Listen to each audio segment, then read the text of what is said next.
Live and in living color coming at you from the home office in my basement. Soup and meatballs with me, Max. That's Tim. And Tim, lots of stuff going on this week. How was your week? We made it. Busy week. Glad it's the weekend. And glad to be talking to you. We have a lot to go over today.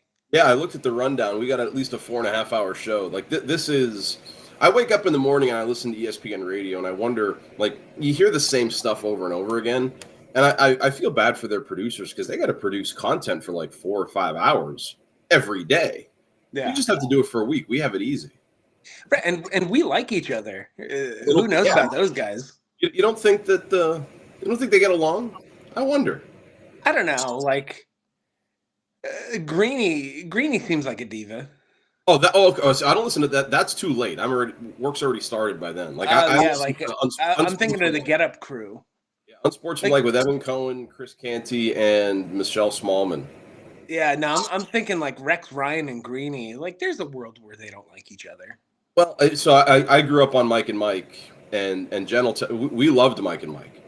I think they actually got Jen into sports a little bit. Like they were amazing, and I like the dichotomy they had, like between the preppy Greeny and then Golick, the defensive lineman, it worked, but like that.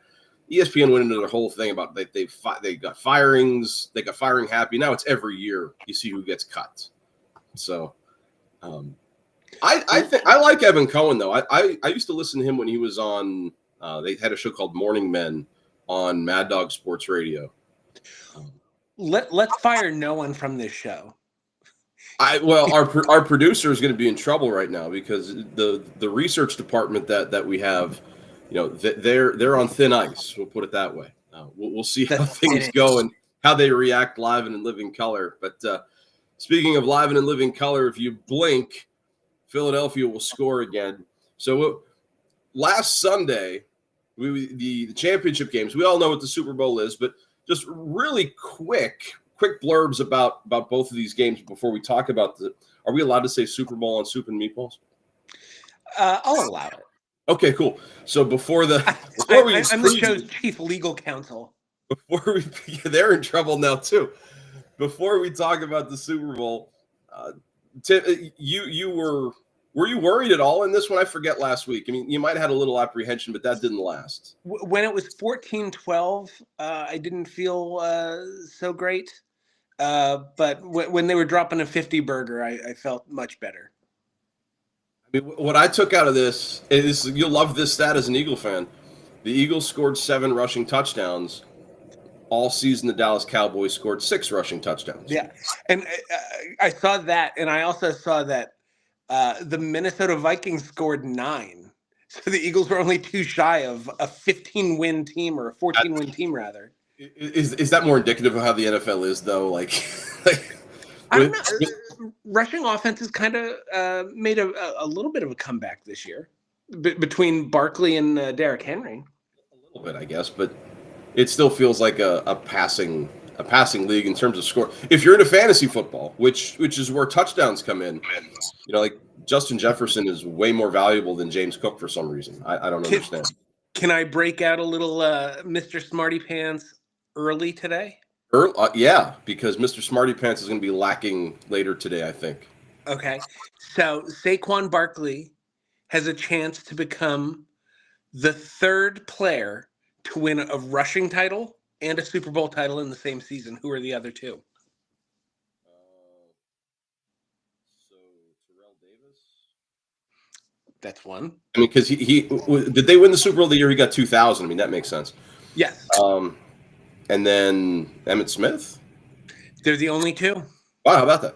And that's running back trivia. I got it. That's not bad. Yeah, and I'll tell you what, Terrell Davis was a beast back in the day. Not the same kind of runner that Saquon Barkley is. Barkley feels more like, to me, he feels more like a Thurman Thomas because he's active in both the rushing and passing game. And he's going to present some interesting problems for Kansas City. This game, like you said, it was 14-12. But after that, I mean, Washington fell apart. Speaking of falling apart, this one hurt like a lot because this was the year it was supposed to be Buffalo's year.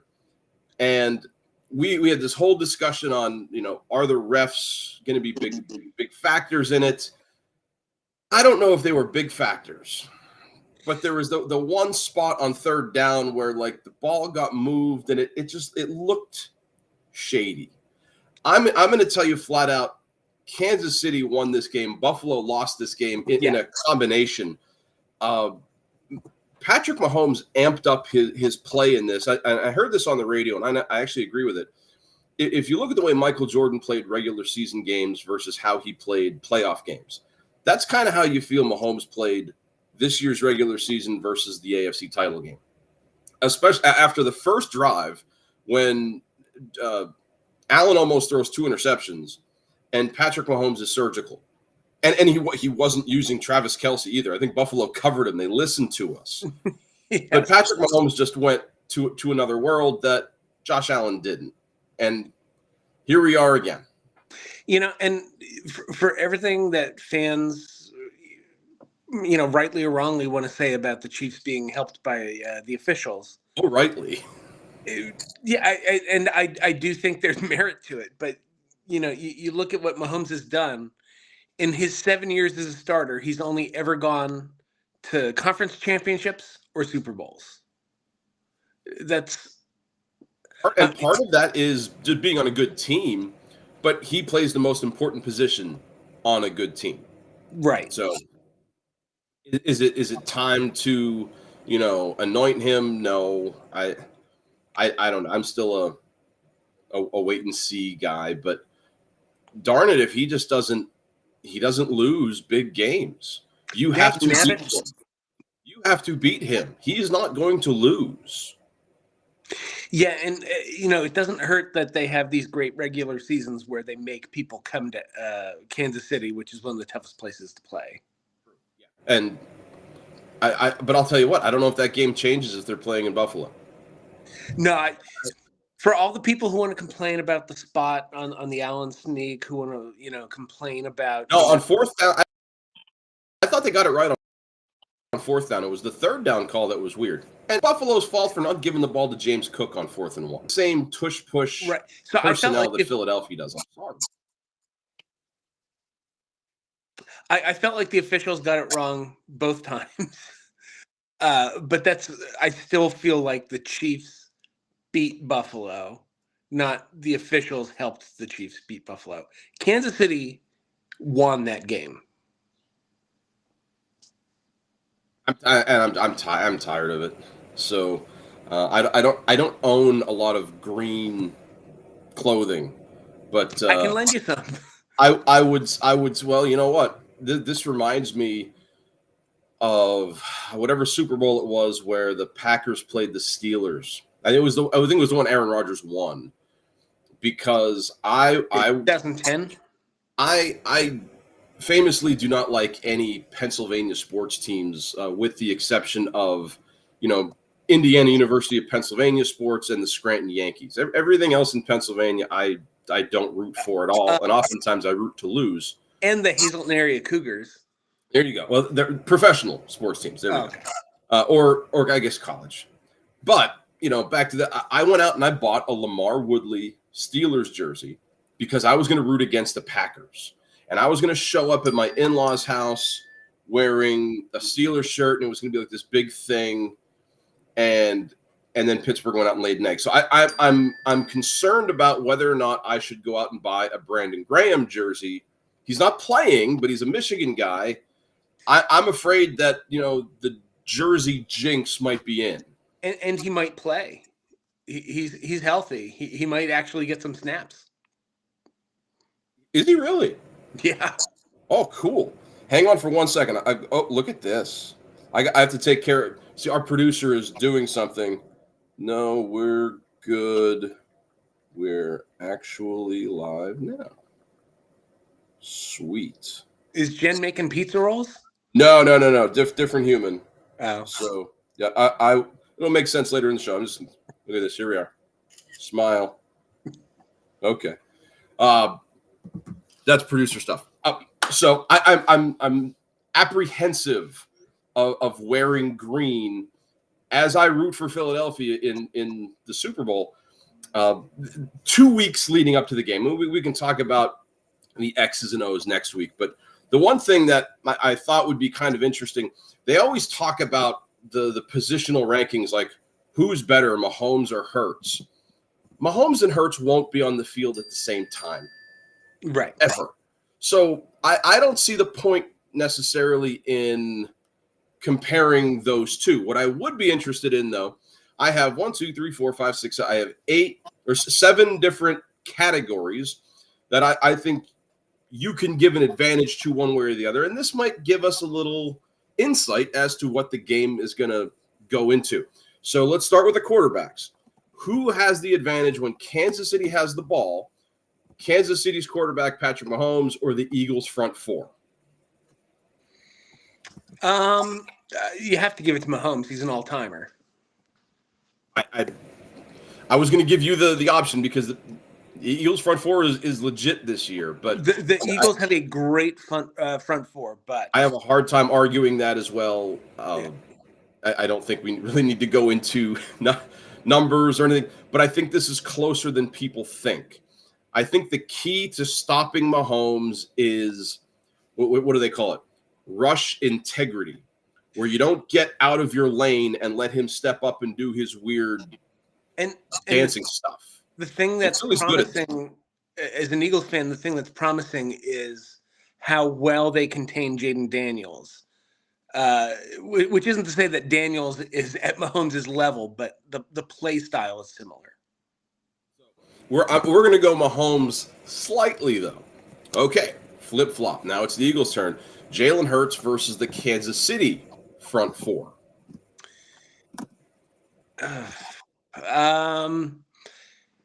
I like the Eagles line to. I'm going to say Hurts just because I think the line can give him more time than other quarterbacks get. And I'm right with you. I said slight edge Philly. Slight. Because you get a guy like Chris Jones, who is a beast. He's a disruptor, yeah. The whole Kansas City line versus the whole of the Eagles line, I don't know. I think it's a push edge Philly because it's not 1st and 10 anymore. It's 1st and 9. And the big question is how healthy the Eagles line is going to be. That's the other thing. If is the Cam center Jurgens going to be healthy? Is Landon Dickerson going to be healthy? That's an interesting point, and where the 2 weeks before the game, I think will go in and help Philly a little bit. Okay, now Kansas City's running game. They're combination running backs against the Eagles' entire front seven. Oh, I go Eagles front seven. As did I. The Chiefs don't run the ball nearly as much as Philadelphia does, but Philly's front seven, they like you said, they held Jaden Daniels in check. They also held Robinson down pretty well as well. And last week I said if Washington wanted to have a chance, they were going to have to do something out of their element, which meant Jaden Daniels couldn't throw for 5 touchdowns. They had to run the ball, and they didn't. So, well, Washington did do something we hadn't seen before. They gave up 50 points. They did. Well, 55? Yeah, a conference championship record. The Bills had 53. The Bills, when they beat the Raiders, I believe it was 51-3. 51-3. Yeah, I mean, who scores 50 points in a conference championship game?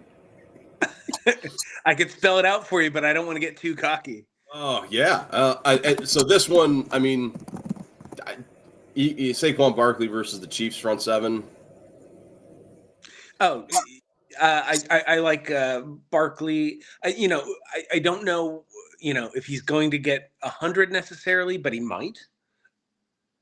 But I like Barkley in the line against the Kansas City defense, Kansas City front seven. They got to treat Saquon Barkley like Ryback. Feed me more. I mean, I'm a running guy though. I'm still stuck in like 1990s football where clock control and holding the ball is important and moving the chains. And if you could have heard the words I was saying on that first run that little like fake, the fake to the motion man, and then pitch it left.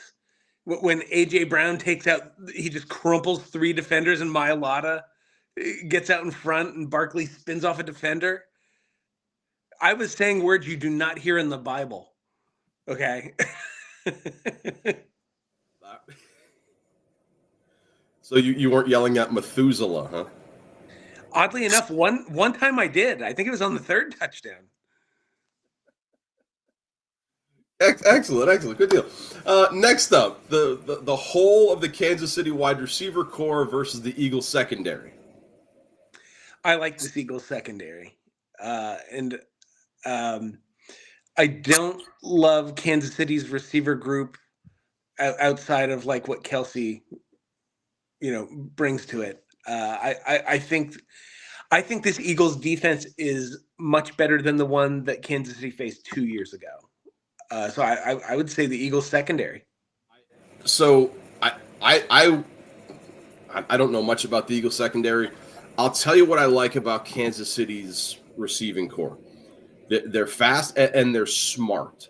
Travis Kelce, who we talked about last week, is just perpetually open. He's double covered, but he's still open by 20 yards. And last week, I remember thinking this. Buffalo did this to themselves when they traded out of the 28 spot and Kansas City moved up and drafted Xavier Worthy. And Worthy had a big catch, which may have been a catch. I'm not sure about that as well, but, he's wearing the right color jersey, so that works out. I think that those two are valuable. You guys got like Juju Smith-Schuster or DeAndre Hopkins. If they're capable of a 1-game explosion. So I mean, again, not knowing much about the Eagles secondary, I'll defer to you as the Eagles fan. I'm putting this down as a push, just because I've got script and I can do it. I'm okay with it going down as a push, but I do like the big things that the Eagles have added between Cooper DeJean and Quinyon Mitchell is they have great cover guys at corner now, where they did not necessarily 2 years ago. Are they man guys or are they zone guys? They're strong at both. Okay. I think you have to play this team man, and you have to be able to run with the speed guys. I don't. If you play zone, Travis Kelce is going to get 170 yards somehow. I truly believe Jared Verse is going to be Defensive Rookie of the Year, but any other year, Quinyon Mitchell would have a strong case. Okay, so we flip the script a little bit. Now when the Eagles have the ball, the Eagles wide receivers against the Kansas City secondary. I like this group of receivers, especially when you throw in Grant Calcaterra and Dallas Goedert with AJ and Devontae Smith. I'd give the edge to the Eagles. I went Brown and Smith too. I wasn't even thinking about Dallas Goedert. Yeah, I like Philadelphia here. To a point where the quarterback comparison, I think Mahomes elevates a lot of his receivers. I think these receivers help Hurts out a lot. Yeah, and I think we saw that some like I'm thinking particularly of the pass they threw to Devontae where he kind of dotted the I on the sideline. I do think this receiver group, and also Goddard as a safety valve, make Jalen Hurts, like any great receiver group does for a quarterback. I think they elevate him. Two more. One more player grouping, and I didn't know how to put this against the other team, so we're just going to put the kickers up against each other. Kicker versus kicker.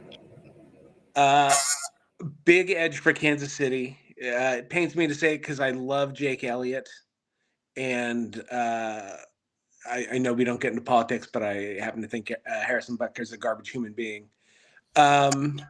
But I didn't say that. But if we're just talking football, Butker gets a big edge here. Unfortunately, Elliott's really struggled from 50 plus. Across the board. I mean, he's not Jeter from Notre Dame. That's maybe the worst championship level kicking I've seen. But Butker's really clutch. And honestly, I don't know much about either of the punting games.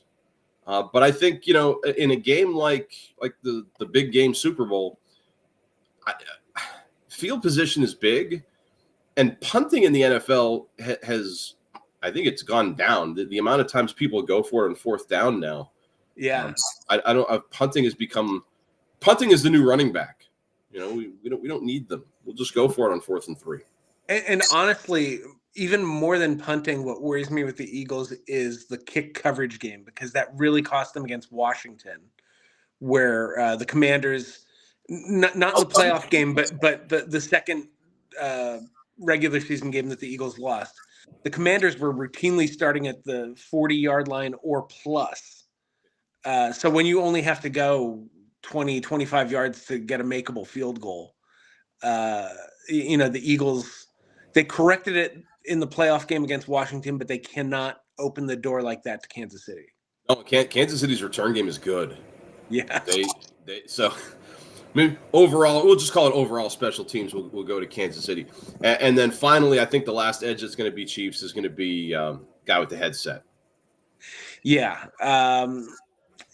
Obviously, I love Andy Reid, like I've said, from his time in Philly, but he's, we talk about Mahomes as an all-timer. Andy's an all-timer. That guy's getting ready. They just don't know what cheeseburger to put in his hand for the bust in Canton. But it's an inevitable bust that he's getting in Canton. That guy's going to the Hall of Fame. Absolutely. And if you're keeping score at home, which obviously you should be, we have the Philadelphia Eagles winning 4, Kansas City winning 3, and pushing 1. So, I mean, hopefully this is a good game. It's a hard game to prep for, because this past week would have been, install week. Both teams are at home at their facilities.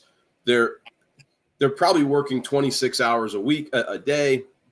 Rather, I don't think you even get the Tuesday off during Super Bowl week. You just deal with it. But when they travel to New Orleans, things change a little bit. So this next week coming up, there'll be potentials for distractions, Media tickets, media requests. I'm here so I don't get fined.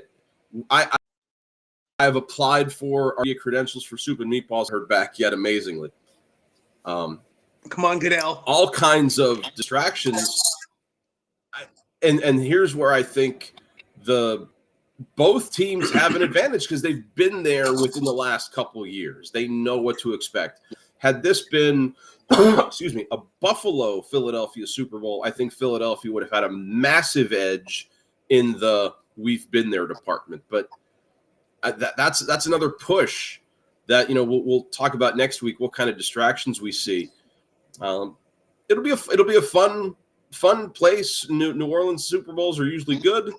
We'll see. I like the Gronkowski commercial where he called it Super Bowl licks because of the Roman numerals.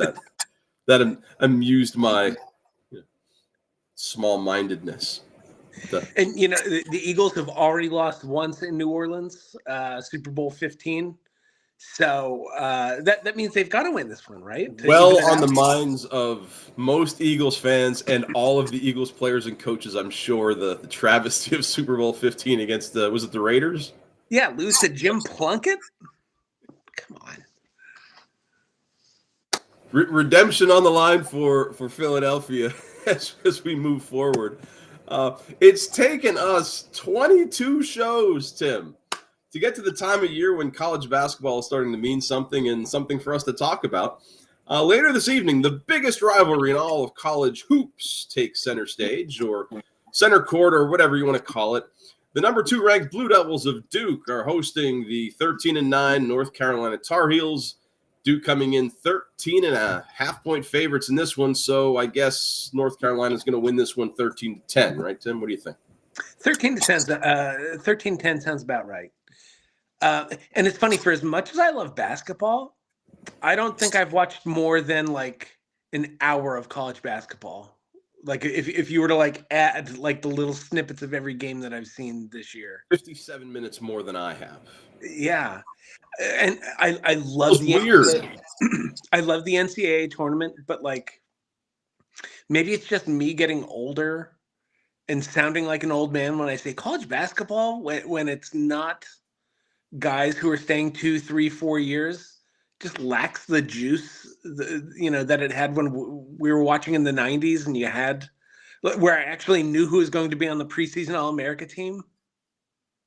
So when we were back in school, back old days, I remember ESPN had like Big Monday, and they had names for it, and like the ACC would play on Monday, the Big Ten would play on Tuesday, and I'm sure they still do that to an extent. But their studio show with Dick Vitale and Jim Valvano, and I don't know if Mark Saunders was doing it or that's what I was thinking of.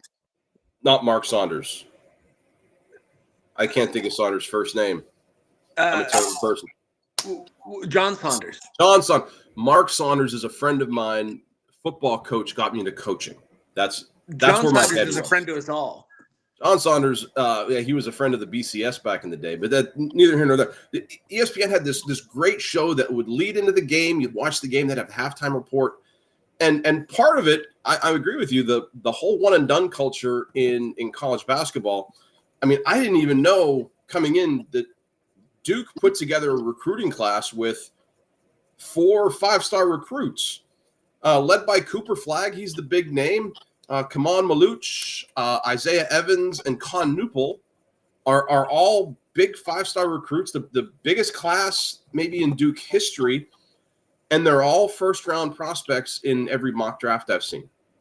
So instead of having a chance, like Cooper Flagg could be the next Leitner, potentially, as like the big scoring forward, he's going to be, I don't know, he's going to be Tatum. A Vancouver Canuck. Who's the first pick in the draft in the NBA right now? Like, it's not the Sixers, but like it's like tank for Flagg. That's the thing. Oh, well, Washington only has 6 wins. There you go. They're historically bad. You go from Duke to Washington. Right now, it feels like college basketball is like minor league baseball, where I'll watch a game fully prepared to not know who any of the players are, and just knowing a little bit about like the histories of the programs. Like that's what I'm rooting for, essentially. In a lot of cases, I don't even know who the coaches are. Who's coaching North Carolina these days? Is it Hubert Davis? That's a great question. I believe it's Hubert Davis coaching North Carolina. We'll check it for you. But we wouldn't have had to check in the old, like we would have said, oh, Dean Smith or Bill Guthridge or Matt Doherty or Roy Williams. Hubert Davis is the head coach right now, and I remember Hubert Davis as a player. Gosh, sure. But, not saying that's a good thing. The matchups between Duke and Carolina were, Dean Smith and Mike Krzyzewski, and then later on, when Dean Smith retired, and I can picture him. We got from Kansas, Roy Williams. That like you had that kind of stability, and maybe that's where this program is headed to it with Davis and the guy who took over for Krzyzewski put together a great class. Is it John Shire? Is he coaching Duke? That rings a bell. But like, it's going to take them some years to get their footing in, and having the one and dones help you win. I mean, Duke's number 2 in the country. They are one of the favorites to, I guess, win the national title. They're 18-2 right now, but it doesn't feel like the college basketball that I'm used to when a guy like Chris Webber would go to the NBA after 2 years, and that was like massive news. Yeah, you didn't have freshmen playing. I'm not saying that freshmen playing now is bad, but I heard on the radio that one of the differences in the NFL and the NBA is the one and done culture, and you're getting these young kids who might not be mentally, physically, emotionally, spiritually, financially prepared to play professional sports, but you can't pass on them, because if you pass on Kobe Bryant, you're an idiot. Right. So like everyone now like wants to find, the next Giannis, the next Dirk Nowitzki, wants to uncover the same, diamond in the rough, or wants to find, the Kobe Bryant, phenom type guy. And so that is what feeds the system, where it's like, we have to like recruit this 18-year-old kid and we have to start him now to showcase him. You know, it leads to, you know, a lesser product for the college game, because I know, like you and I, we would start paying attention as soon as like the Maui Invitational in December, where we'd be watching college basketball and could talk knowledgeably about, you know, I don't know if I could tell you who the top 10 is currently in college basketball. It's, you know what, I didn't realize Duke was ranked number 2. I knew they were ranked high preseason. Holy cow, the number 1 team. I would have never guessed Auburn. Yeah. But they're 18-1, so yeah, that makes total sense. Auburn, Duke, Iowa State, Alabama, Florida, Houston, a team we're used to seeing in the top 10, Michigan State, Tennessee, Marquette, Purdue, and then some of the blue bloods from our youth, Kansas, Kentucky. Yeah. They're there. You know, John Calipari's heading back to Louisville today, or heading back to Kentucky today. That's kind of big news. He's going back to Kentucky.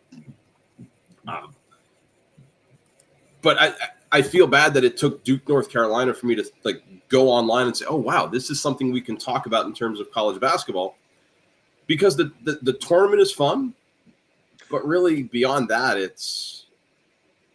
I don't watch it anymore. I'm watching reruns of The Big Bang Theory before I'm watching Syracuse basketball. And it's because Syracuse basketball is so bad.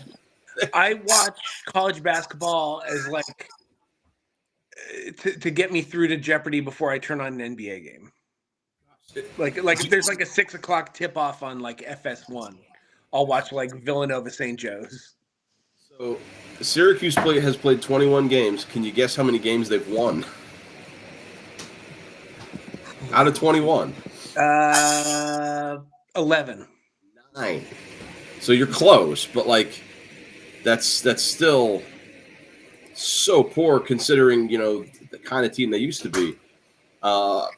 Used to follow in the 90s, but the Fab Five were fun, so we followed Michigan. Michigan's actually having a decent year. They're 15-5. But 15-5, it just feels like, yeah, big yawn. Yeah, and maybe they win a game in the tournament and get bounced in the second round, and there it is. But this leads us to an interesting poll question. I was riding in a car to a game convention back in, I want to say June, but it was before that, or it was before, after that, August it was, and the guy driving claimed this was the biggest rivalry in all of sports, period. And I think I texted a bunch of people asking, unprompted, what is the best rivalry in all of sports? Selfishly, I feel it's the game, and that's just on my experience. I liked Duke growing up. I was a big Bobby Hurley fan. I never cared about North Carolina the same way about Michigan, Ohio State. Am I wrong? No, I mean, I think most non-biased sports fans, if they're not, you know, a fan of Duke, Carolina basketball, or Michigan, Ohio State football, I think most people would say Michigan, Ohio State. You know, some might say like Army, Navy. I think Army, Navy at this point is more like ceremonial. Yeah, that's a weird. So like you're not getting fights at midfield, Army, Navy. I mean, at the end of the day, at the end of the day, they're all on the same team. Right. You know, they're fighting for us. But, you know, bragging right wise, yeah. But this 11-mile stretch down Tobacco Road, I read a great article about, you know, Cooper Flagg, this is your first North Carolina game, and like this is what it means. Like, if you have to tell somebody this is what it means, does it mean it means nothing? I think maybe it was just an interesting article, but like I'm not sure where Cooper Flagg is from. If he doesn't realize this is a big rivalry, maybe. Right? It's like telling someone who's about to travel to Greece, like, you should read the Odyssey. Like, Troy and Sparta really don't like each other. Yeah. You know, it's just history at this point. And Duke has held a significant advantage recently. I remember the two big moments in this rivalry. The big 3-point shot from, I want to say his name is Jason Capel or Capel. I was thinking the half court from Wojciechowski. Okay, now it was before after that, and then Eric Montross with his face like he got hit in the head with a steel chair by Brock Lesnar. Those were good times. We'll see what maybe not so much for Montross, but for us. Yeah, I mean it was entertaining for us. We'll see what happens. 6:30 tonight. If you have nothing better to do and want to watch some college basketball, we talked about. If you're watching this, you almost certainly have nothing better to do. Almost. Well, I think you're on the elliptical machine right now, and getting those. Or you're on our Twitch channel checking us out. Good deal. We mentioned rivalries. We talked about Ohio State, and there's not much to this story, but when I saw it, my first thought was, well, as we previously reported, Ohio State won a national championship, and I suppose when you win a natty, the next thing that happens is your coaches get investigated. So with the Ohio State football program, it's not Ryan Day's beard getting investigated. It is quality control coach Joe Lieberger, who was placed on administrative leave under university investigation. What I can tell you about this guy, he's a Slippery Rock graduate, so he's a PSAC guy, Tim. Did you hear anything about this? I think it's a big nothing story, but it's Ohio State football, so. I think that's the only reason I heard about it is that they just won the national title. I heard whispers about it, and the fact that it wasn't more prominent made me think I don't need to pay more attention. Like, it seems like whenever you win a national title, there's going to be some kind of something dug up.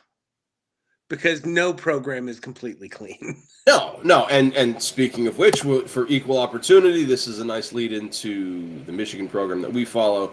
This one got a little bit more traction in the media because Brett Bielema, who wanted to play Jim Harbaugh, I guess, hit social media and kind of unprompted. Somebody had dug up a video that Jim Harbaugh, an interview he gave when he was with the 49ers about not being a cheater and not cheating to win. And Brett Bielema jumped in and said something to the effect of, "Why did you run to the NFL then?" All right. So, Tim, I'm going to give you first crack at this because, as a Michigan fan, I have news. But I think the real question is, why is no one in the NFL calling Brett Bielema's phone? Let me just tell you, that guy better be running a squeaky clean program. The way that he's trolling coaches on the field in bowl games and going after him on Twitter. What a tough guy this guy is. In 16 years, he has a 610 winning percentage. So he's the Wade Phillips of college football, this guy.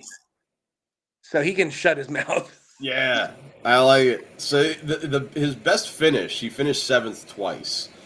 And listen, I am an owner of a rectangular device that can shoot video.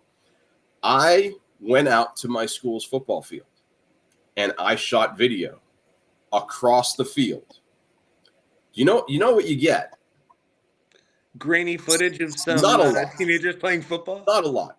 So this is like the NCAA has rules about what you can and can't do. I will never believe otherwise that other teams don't do something to this effect. Back to the Ohio State program, they were caught recording Maryland's practices. So that's and it's Maryland. Come on. This just when I saw this come out.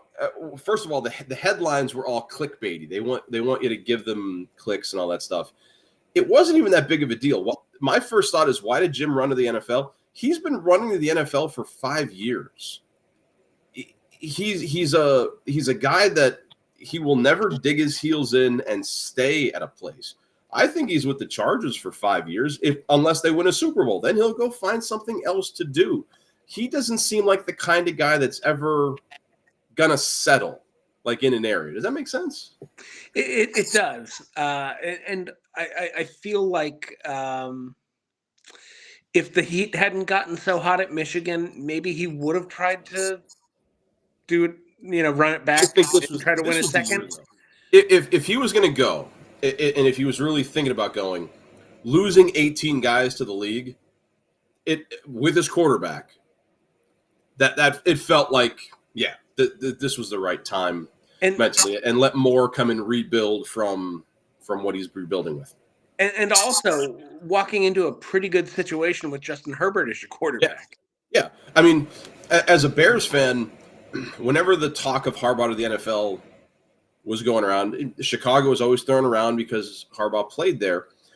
And I selfishly wanted him to stay at Michigan because I like Michigan more than I like the Bears. But if he was going to go somewhere, I would have rathered him come to Chicago than go to LA. I would have loved to see what he could do with Caleb Williams in that offense. Let's be honest. That would have been a much better product than Matt Eberflus. I mean, you look at what Harbaugh did for Alex Smith's career. Yeah, and he's just a winner wherever he goes. Gosh, he won at San Diego State. He won at Stanford. He beat USC at Stanford. No, he's a winner, and Bielema is not. And when you're not a winner, I guess in order to try to stay relevant or become relevant, you poke the bear a little bit. And that's kind of what this felt like, poking the bear. This guy will still be winning 60% of his games and talking about Ohio State 5 years from now. Yeah. So we gave him a little bit more news coverage than we probably should have. But, Brett, if you're watching, you're welcome to come on and discuss things with us. We'll Brett, leave that invitation. Poke those soups and or meatballs. Yeah. We'll show you. Yes, so-and-so. We'll transition back to basketball here. We'll go pro here. And earlier this week, I heard on the radio, Adam Silver was on the Dan Patrick Show. And during their conversation, a couple things came out. One of them stood out a little bit more to me, that he was interested in pursuing 10-minute quarters in the NBA to kind of go along with every other basketball league in the world. I'm not sure, what that would mean for, records and stuff, but he thinks that the 2-hour time format would work better for TV. Is that something the NBA should be worried about, Tim? There are so many bigger problems. That's like, if your engine dies in your car and you're like, oh, I have a ding on my fender. Like there are so many bigger problems to address. I hate this idea. I hate it for what it will do. And this is only a minor consideration, but for for the histories you will have to rewrite the stat book from that point on. It'll now become like points per minute as opposed to points per game will be like the metric that we judge by. But also, I think the more significant impact will be this will create a bigger disparity between the great teams and the bad teams because it's going to shorten the rotations teams use. If you're not playing 48 minutes, but 40 minutes, you're not going to go 8 or 9 deep on your bench. Now you're going to go 7 deep on your bench. A great team has a better top 7 than a mediocre or bad team does. It's going to affect the salaries of those mid-tier guys who would be rotation guys who are now going to be, maybe a 7th guy in a rotation. Practice squatter eventually, essentially. Right. I just think the deeper impact of this change is not worth the potential. We don't even know that it'll have any benefits. So here's what Silver said, and I'm with you for the most part. He was looking at the math of it all, and by taking 8 minutes away from the games, wow, how did he put? I'll get his quote here. Shortened games can also address the league's load management and rest issues. Silver said he hadn't done the math, but expected the 8-minute discount would equal taking 15 games off the season. Well, Tim, I did do the math. 82 games times 8 minutes is 656 minutes. I took the top 10 scorers in the NBA and averaged their minutes played per game. It comes out to about 39 minutes per game. So if you take the 656 minutes, divide by those 39 minutes, it's about 16.8. So Silver's math is close.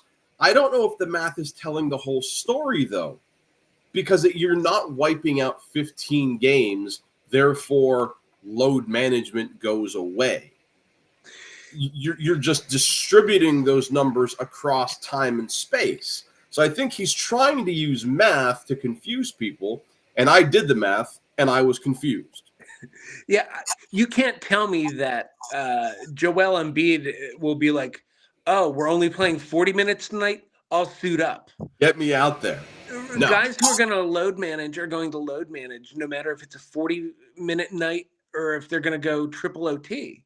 I think that has more to do with travel and back-to-backs on the road where you're playing in San Antonio, then you're going to Phoenix, where you're going from Phoenix to Sacramento back-to-back nights. I think the bigger issue that we're seeing that the NFL gets that Major League Baseball and the NBA don't get is that we watch these sports because we like these sports. The NFL's like, let's give them more of this. Let's give them an 18th regular season game. Whereas Major League Baseball is like, people are at the park, but they just want to go home. Let's put a guy on second base and just get everyone out of here. I was thinking this is the NBA's pitch clock. Exactly. The NBA is like, oh, Charles and Shaq want to get home in a tight 2 hours. Let's make it 40 minutes tonight. Phil Rizzuto leaving. Who cares? The fans pay $70 for a ticket. Give them 48 minutes.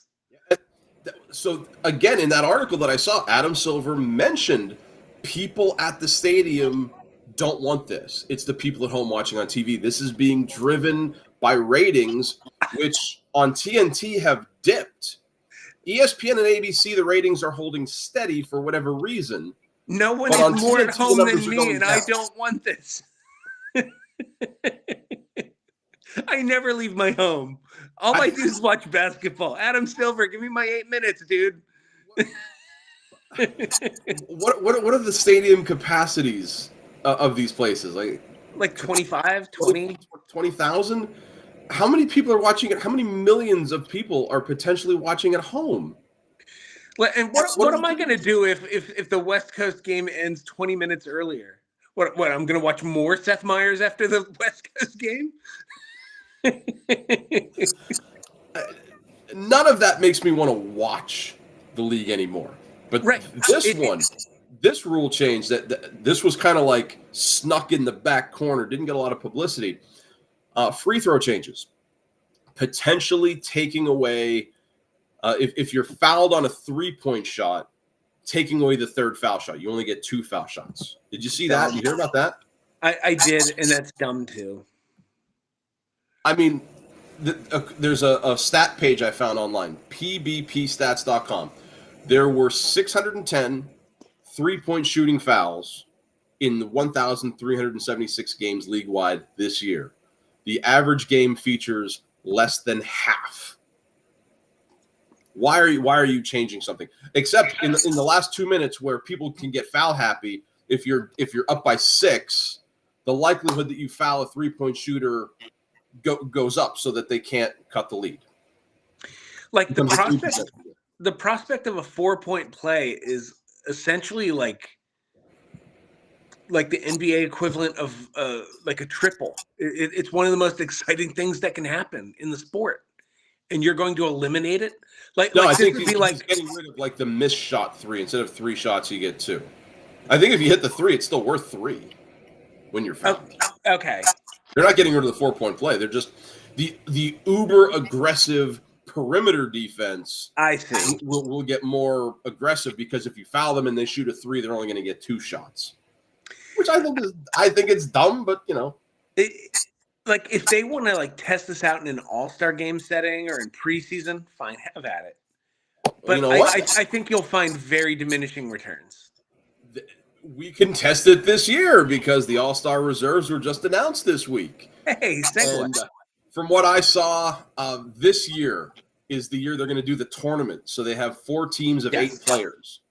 So the three of the teams are going to have the 24 NBA All-Stars you see on your screen, and then the winner of the Rising Stars event will be the other team. Now, with the All-Stars that are over there, you also get the All-Snub list. So, Tim, as our resident NBA pro, who's the biggest name that you don't see out there besides Michael Jordan, Charles Barkley, Hakeem Olajuwon, those guys?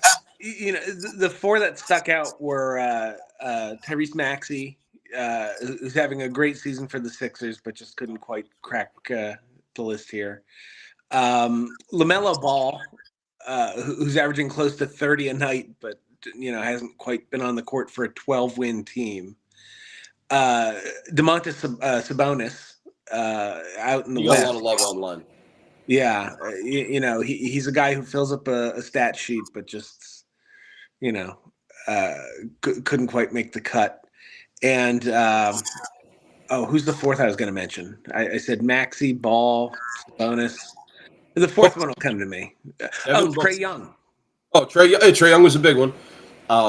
I saw an article that Devin Booker, whose name is not listed here, and I know him, so he's probably really good. I know him. He recommended expanding the roster for the All-Star team. Now, my problem with that is this game is a big nothing game anyway. What they're gimmicking this year into like a little tournament, which I think is cool.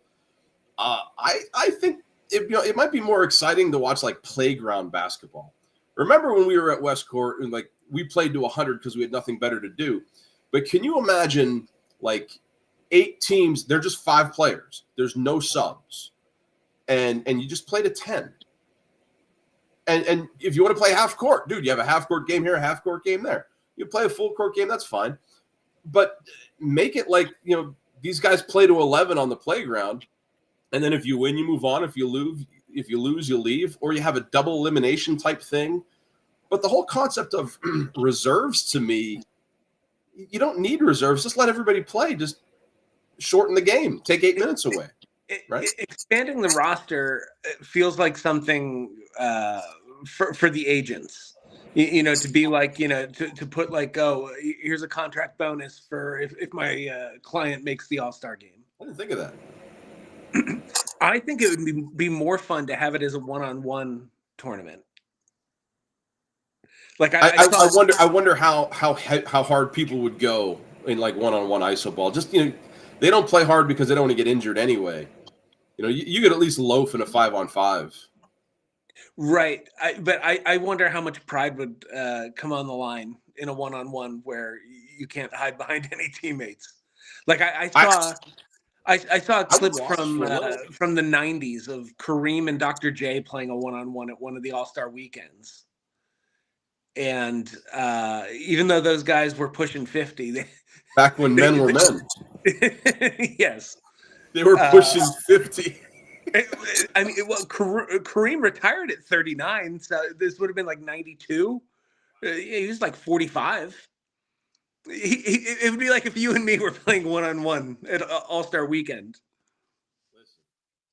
No one out in the world needs to see that. I'm not sure I would score.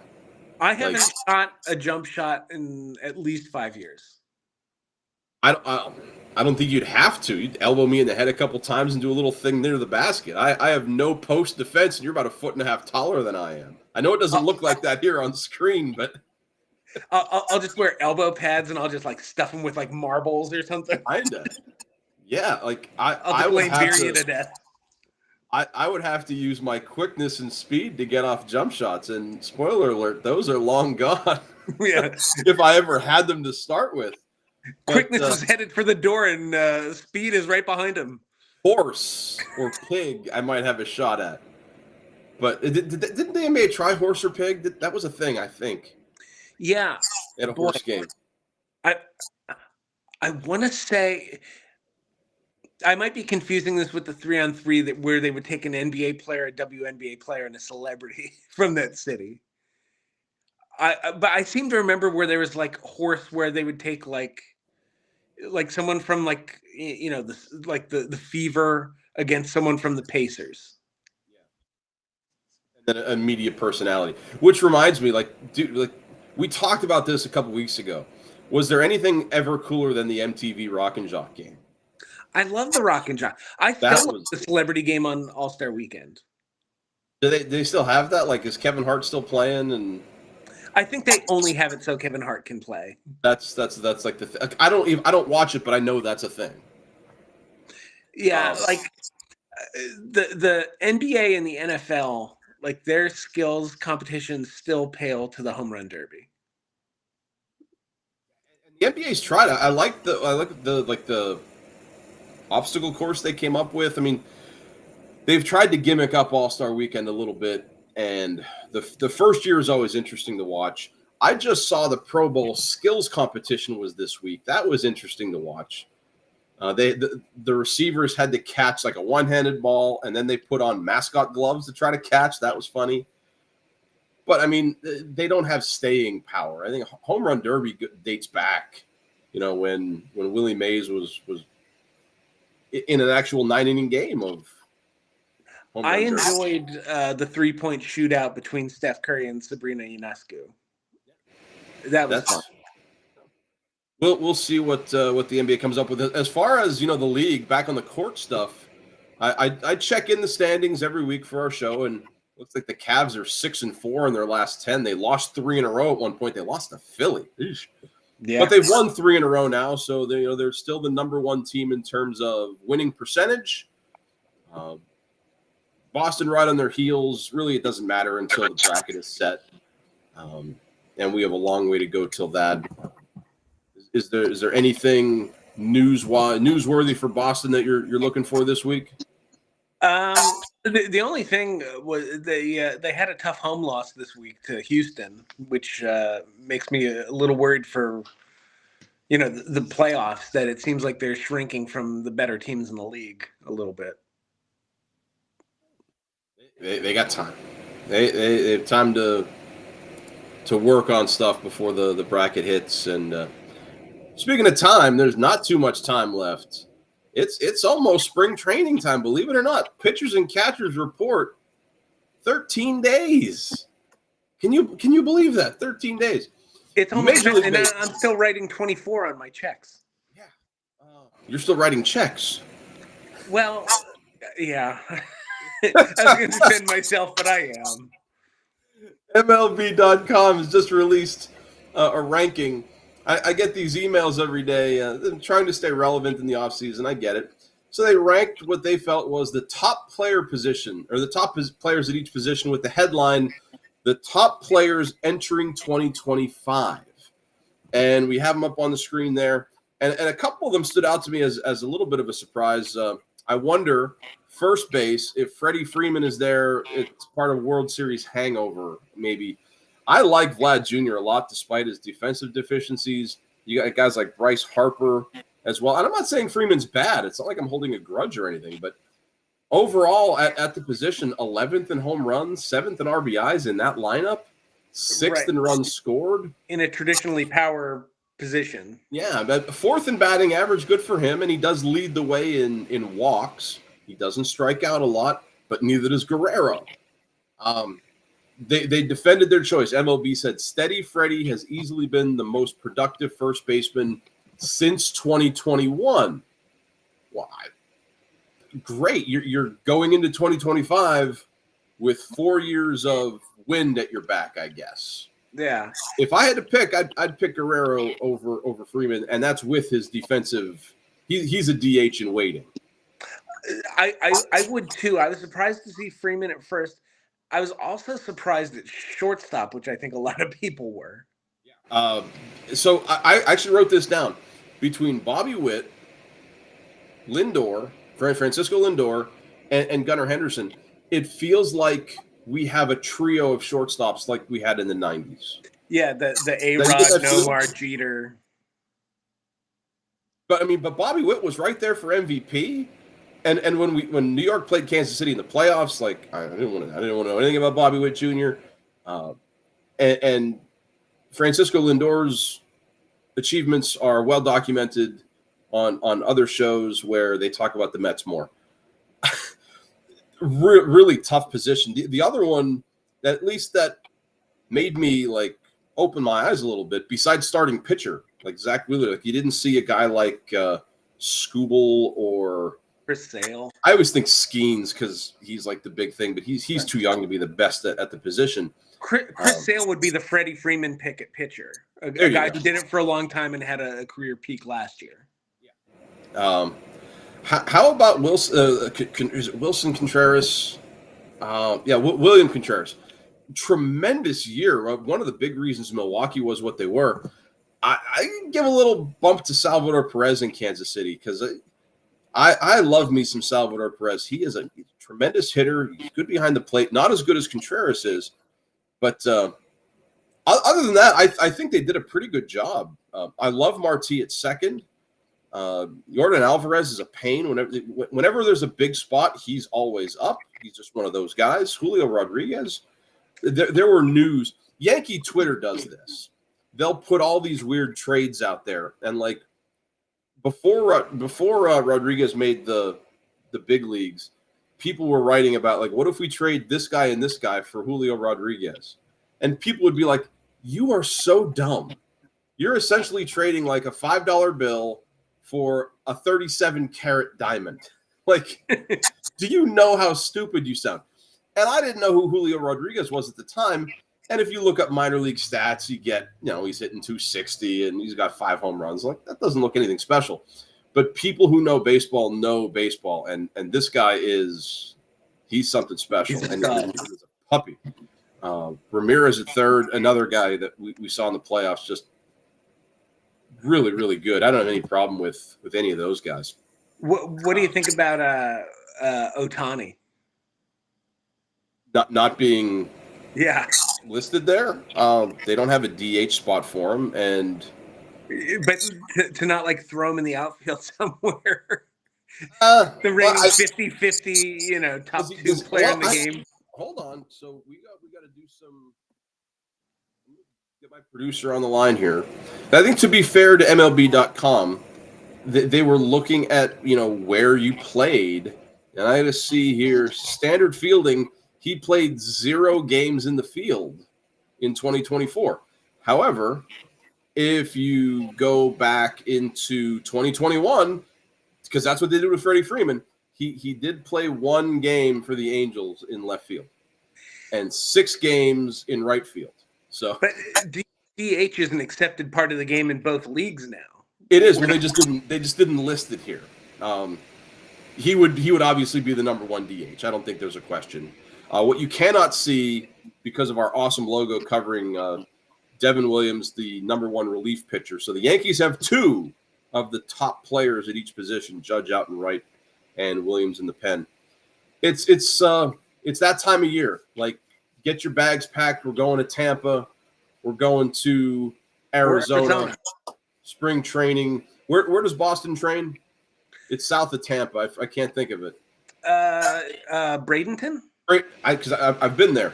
In 2004, I went to spring training with a good friend of mine, Tony Farnell, who would take up winter residence in Tampa, and we went to 4 Yankee games in 4 days. We drove down to the Boston game. This was A-Rod's first year in pinstripes, so oh my gosh, the media was everywhere when the Yankees and Red Sox played. And I figured out the Yankees' backup shortstop that year.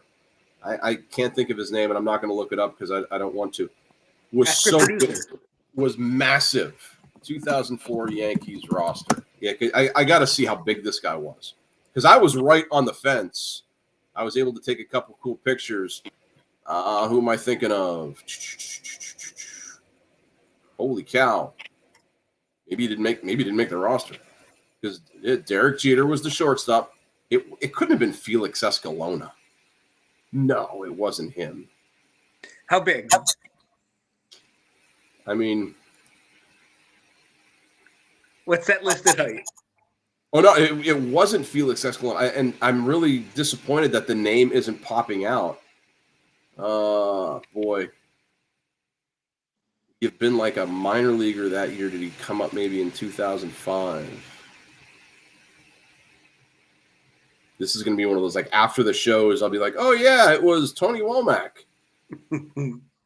No, yeah, I'll look it up after the show where, this guy was just was like 6'2", 200 or something as a backup middle infielder. Yeah. But yeah, so we a couple of weeks in, and we'll be spring training, and Pete Alonso's still not available for somebody. Yesterday, I saw this in my research. Boomer Esiason said on his show that he felt really good that Alonso was going to be a Met today, meaning Friday. That didn't happen. He also said, and you're going to like this, the Mets losing Pete Alonso would be equal to the Giants losing Saquon Barkley. Is that like is that a thing?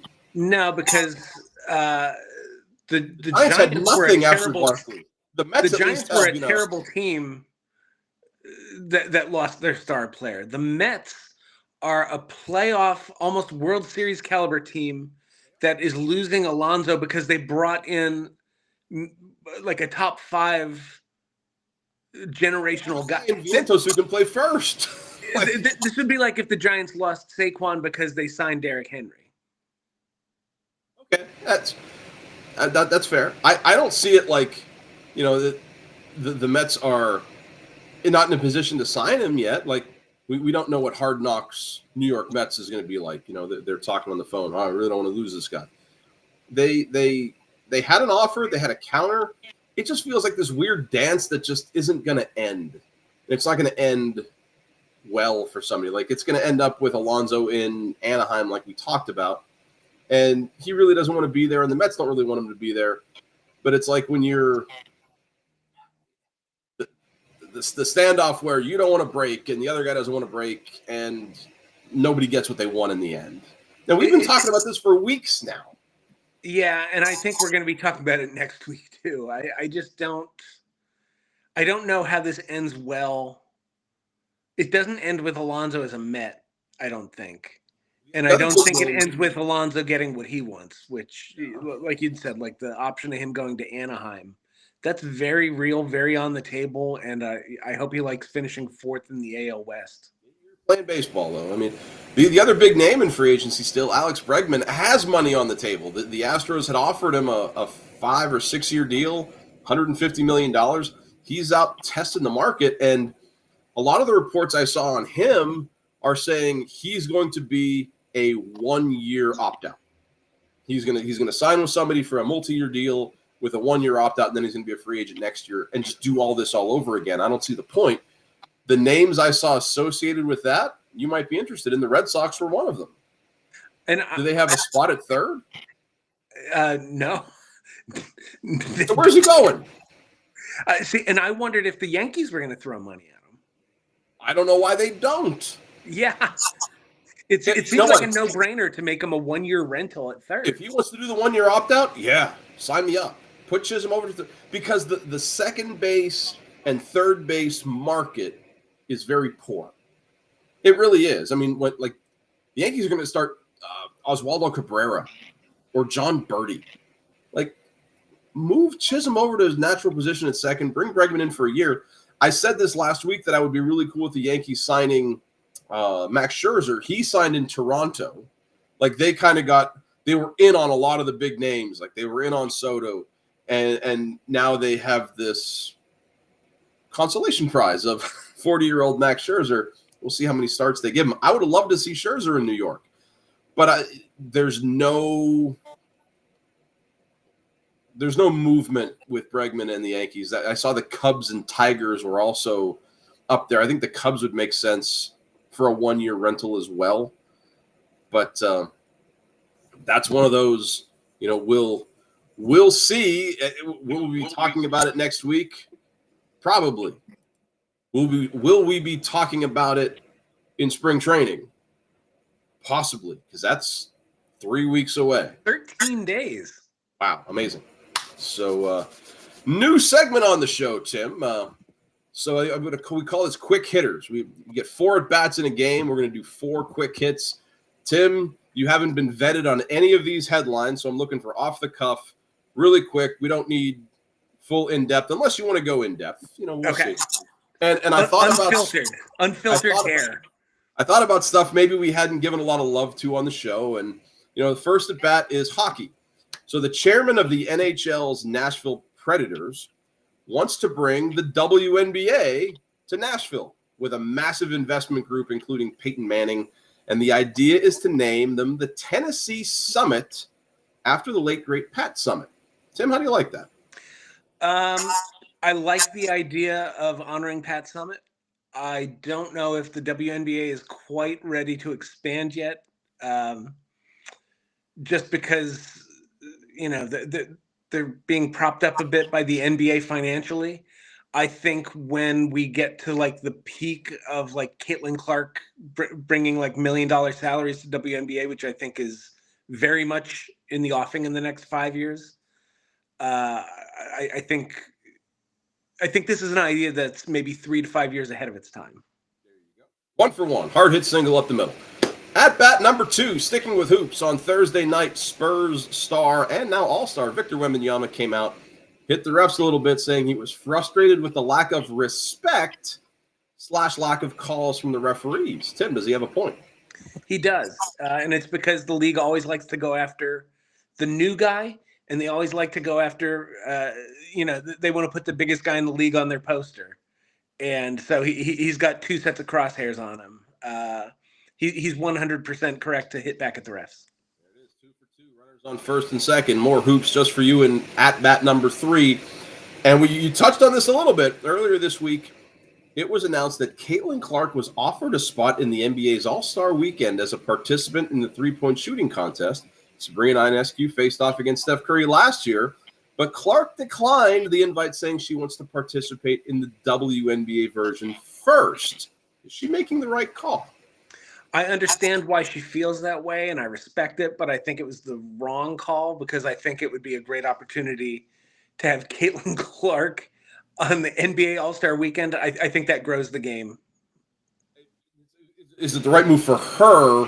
I think the NBA is missing out. I get that. Right. I think it's. I understand why she thinks it's the right call for her, the same way that she didn't call out like the Olympic Committee for not putting her on the team. She doesn't want it handed to her. I respect that, but I think from just like the larger picture of being able to grow the WNBA game by having her there, I think she's missing out by not being involved. Yeah, bases loaded now. At bat number 4, baseball. Pitcher Lance Lynn has compiled a 143-99 record over his 13 seasons as a starter, but now the free agent is starting to get a little bit of juice about possibly signing to be part of a bullpen. Lynn hasn't pitched out of the pen since 2011. Tim, do you think he could be effective as a closer or a setup guy for somebody? No. Whoever signs him, I hope you enjoy your 6+ ERA coming out of the bullpen.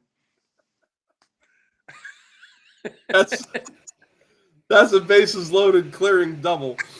There's 3-0, fellas. Oh no, I love it. So listen, my first thought was with a guy like Lance Lynn, because baseball is more my thing. I think Lynn could be effective as a long guy. Like, all right, the game is 7-0, and we need 3 or 4 innings from a guy. Right. The same way that they would let like Wade Boggs pitch during like an 18-run game. There was the Yankees had a utility guy, Isaiah Kiner-Falefa, who was like, when you went big stars and big names, he was not the guy you were looking for. He was versatile. He played absolutely every position except for catcher. And I mean every position except catcher, because he pitched, and he pitched well. Kind of like Jose Oquendo. You were like 11-0, but you lost the game 11-2. He didn't give up any more runs. No, I think Lynn as a closer would be problematic, but bullpen guy, I don't. If he's willing, I don't think it would be awful. But there you go. Good time. Here's the thing that everybody's been waiting for throughout the holiday season. And I say holiday season because this weekend is a special holiday for a place that was near and dear to my heart. Tomorrow is Groundhog's Day. So at Indiana University of Pennsylvania, I lost Tim. Tim, he'll be back. I'll tell you people the story. IUP has a Punxsutawney campus, and it was a big weekend every year where the kids would go out and hang out in the woods and listen for the listen for the groundhog. So what we are going to do when Tim gets back, and what do you know? Here he is. It's like I think it was a Wi-Fi issue. Groundhog Day all over again. Yeah. Welcome to Soup and Meatballs. Yeah. Starting off, let's talk about the Super Bowl. Now, to honor the timeless classic movie where Bill Murray relived the same day over and over and over again, we thought that it might be interesting to draft moments in time or sports or entertainment, whatever, that we would like to relive maybe a few times, but not nearly as many times as Phil Connors. First off, before we get into this, Tim, I think we can both agree Ned Ryerson is the actual embodiment of the devil, even more so than Al Pacino was in The Devil's Advocate. And as good as Pacino was in The Devil's Advocate, I think a more entertaining devil. Sure. In order to do the first pick thing, I have brand new cards, but I have two different decks. I think the green deck that we used last week, I like the blackjack thing, so we're going to do that. Okay. But I think the green deck was missing a lot of cards, so it really wasn't fair for either one of us. So I have two decks. I have A and B. You get to pick not knowing which one is which. One is like a casino deck, and one is like a novelty deck. I'll go B. B is the novelty deck. So, I mean, that's cool. The novelty is famous American documents. Okay. So, I mean, there's 52 famous American documents. And before we get into it, what is the most popular card in the deck? Constitution? No. The most popular card.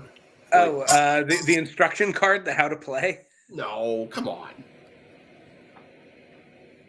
Got to be Ace of Spades, right? Oh, is it? Got to be. Well, the Ace of Spades is usually the big card.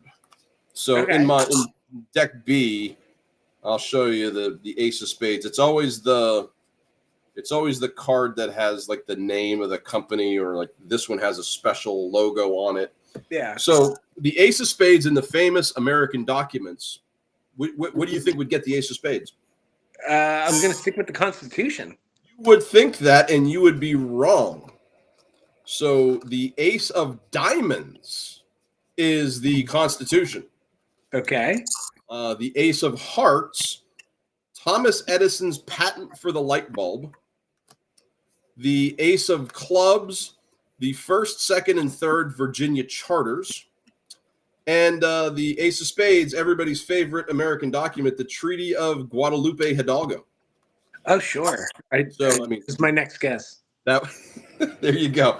So we're going to give these a little bit of... I think that was the name of that backup shortstop you were trying to remember, Guadalupe Hidalgo. Exactly.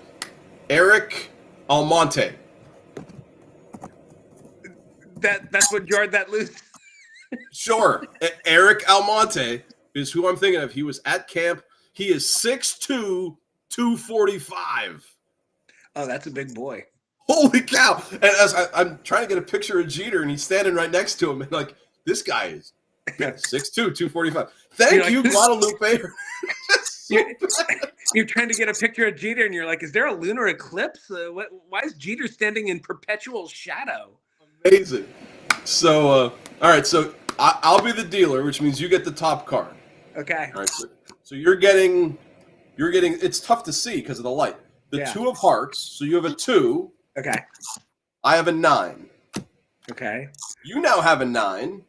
Okay. This is gonna be so hard. You got to trust me. Yeah, 9. Yeah.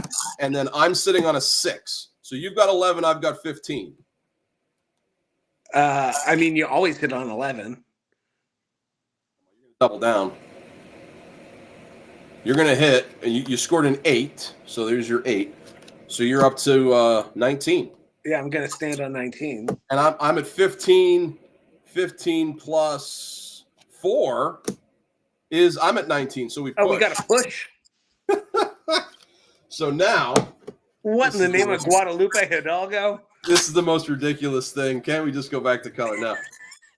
So we're going to go to the Mohegan Sun deck, because you can see it a little better. Okay, so you're sitting with a 3, and you're looking at a 9, and now you have an 11 again up to my 20. This is my hand. Oh, come on, light. There we go. So you got 11. Yeah, I've got to hit on 11. You got a 9. You got a 20. Guess what? You win. All right. 2 pushes. I got to find a better, more fun way to do this. So, and honestly, I don't think we're going to have a ton of overlap. It'll be interesting if we do. What I tried to do was I looked at this from the perspective of I would like to relive these events not knowing the outcome every time. Okay. Where Bill Murray went through knowing what was going to happen, like he was able to rob the bank or the security truck or whatever. I'd like to go into these and relive them again over and over, just based on how awesome they were.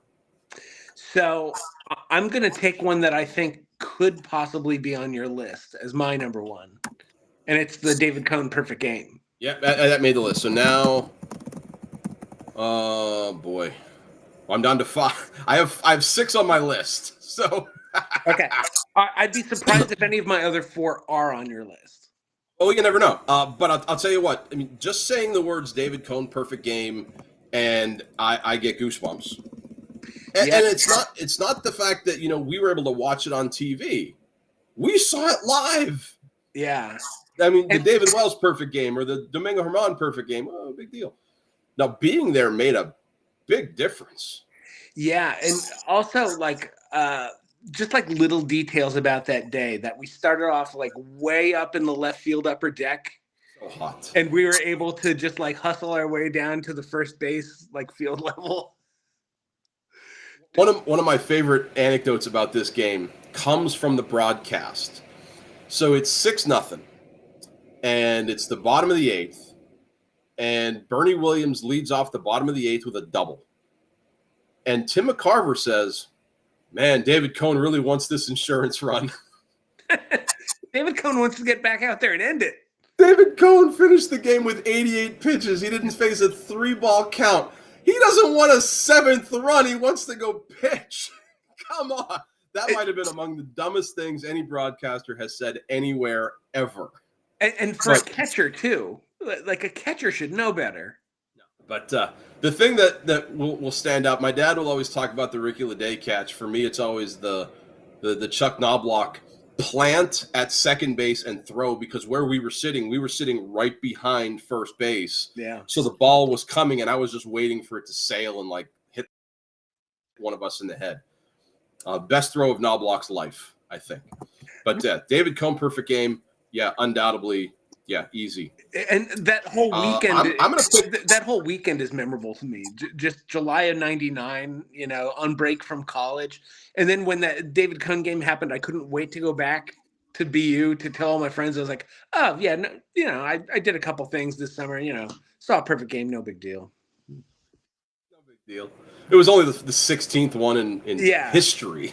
So there have been, are they up to 22 now? 23? I think they're up to 23 now. But I mean, if you ratio that with all of the baseball games that have ever been played, that's insane. You go to a Game 7 of the World Series, you're going to see something special. When we decided to go see the Expos on a Sunday afternoon in the Bronx, which I have to give you credit, that was because of you. You were the one who wanted, because it was Yogi Berra. I wanted a free pin. The other option was to go see Cleveland, and it was a 14 and under day. And if I'm going to a Yankee game, I want free stuff. And the Cleveland game ended up being a terrible game. Well, terrible for Cleveland. I think the Yankees won that game like 22-3. But either way, I have my pen, and there's a lot of pictures in my room here, because that best moment of sports for me live easily. I'm going to pick a moment that I might have been able to go to live. I was certainly in the vicinity, but it's a superstition thing with me that I've never been to this place before, and I'm not sure I want my first college football experience to be in Beaver Stadium, but I'm going to say Judgment Day of 1997. The Michigan Wolverines coming to Beaver Stadium, ranked 2, and Penn State was ranked 3 or something. They were all top 3 teams, and Michigan just laid a whooping, like 32-8, and the game was over before it started. 34-8. It was remarkable. I remember sitting on my bed at IUP on the phone with our buddy Matt Chisnell, for most of the game, because we used to watch the Penn State Michigan game together when we were in high school, and like he didn't want to stop. Like, yeah, we should keep the tradition up. I'm like, well, I'm a couple hundred miles away. That game was just tremendous. I could relive watching that over and over a handful of times, not knowing the outcome. And what always sticks out to me about that game was on the one kick return, the hit by the sideline. That wasn't a kick return. That was a Was it? pass. That was. I often you go on YouTube and you watch it. No, it knocked both the guys out, and I feel really bad that I don't know the names of them because they were instantaneously linked. Matt and I were on the phone when that happened, and I think we both just yelled out like "Holy Methuselah!" What in the name of Guadalupe Hidalgo just happened? To the point where if you go to your producer and you type in the words "big hit Penn State Michigan," it knows exactly what you're talking about. Dadrian Taylor, that's the guy's name. Like one of those hits. Taylor and Bob Stevenson from Penn State. One of those hits where I was like, well, they're both dead. That's what a death looks like. That would have been targeted. Yeah, you might get tossed for that. You might not play the next week. No, that was so violent. It was so bad. Yeah. So I would the game though. I could watch that game. Yeah, that's and I remember watching that in my my college dorm, room 132, Elwell Hall. There you go. My freshman dorm is gone. They tore it down. And put like a plaque up or no suites for the new kids. Like they get carpet and private bathrooms. Meanwhile, I was sharing with like 60 other dudes. Yeah, I was showering prison style. These kids have it easy. Well, it wasn't prison style. We had curtains at least. No, like the showers at Elwell were like Shawshank Prison.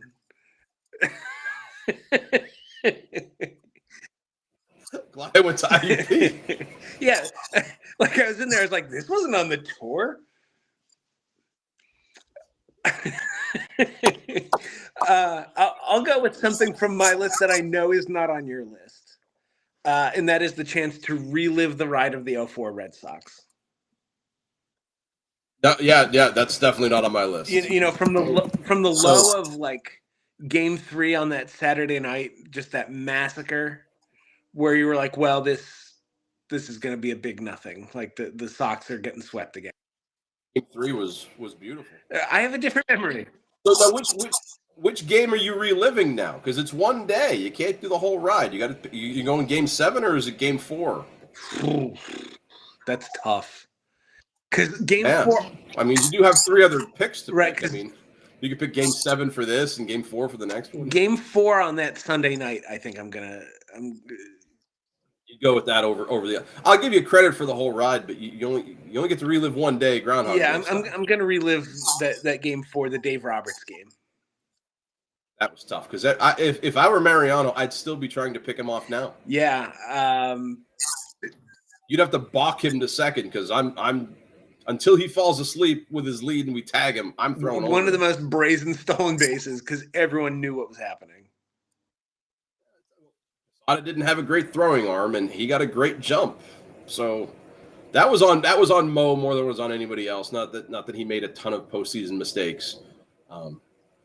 But as I remember, I don't know if you know the name, the athletic director at Hazleton area, Fred Barletta. You know Fred. So his dad, Freddie Sr. Freddie Sr. was the most popular Red Sox fan in all of Hazleton. And there was a party that we had where my mother's taking pictures of me with everybody. Okay, fine. So now it's Freddie's turn. He comes in, and I'm wearing a Yankee hat. And my smart ass self, I took the Yankee hat off, and like right as she said, like 1, 2, 3, I put the hat on him, and like it was like a joke, and he took it as such. I don't know. He was like a little upset or whatever. It was never for publication. But I remember in 2004, I'm sitting at work and editing videos or commercials. And I made a point. I waited till like 9:30 because I figured, he might be sleeping. I called him up from work to congratulate him and say, I'm happy for you and this and this. And we had a really good relationship, Yankee Red Sox wise. In 03, after the Pedro collapse, I didn't say it. A lot of people rubbed it into him. And I thought, you know what? You won the game. That's enough. It's got to suck for like.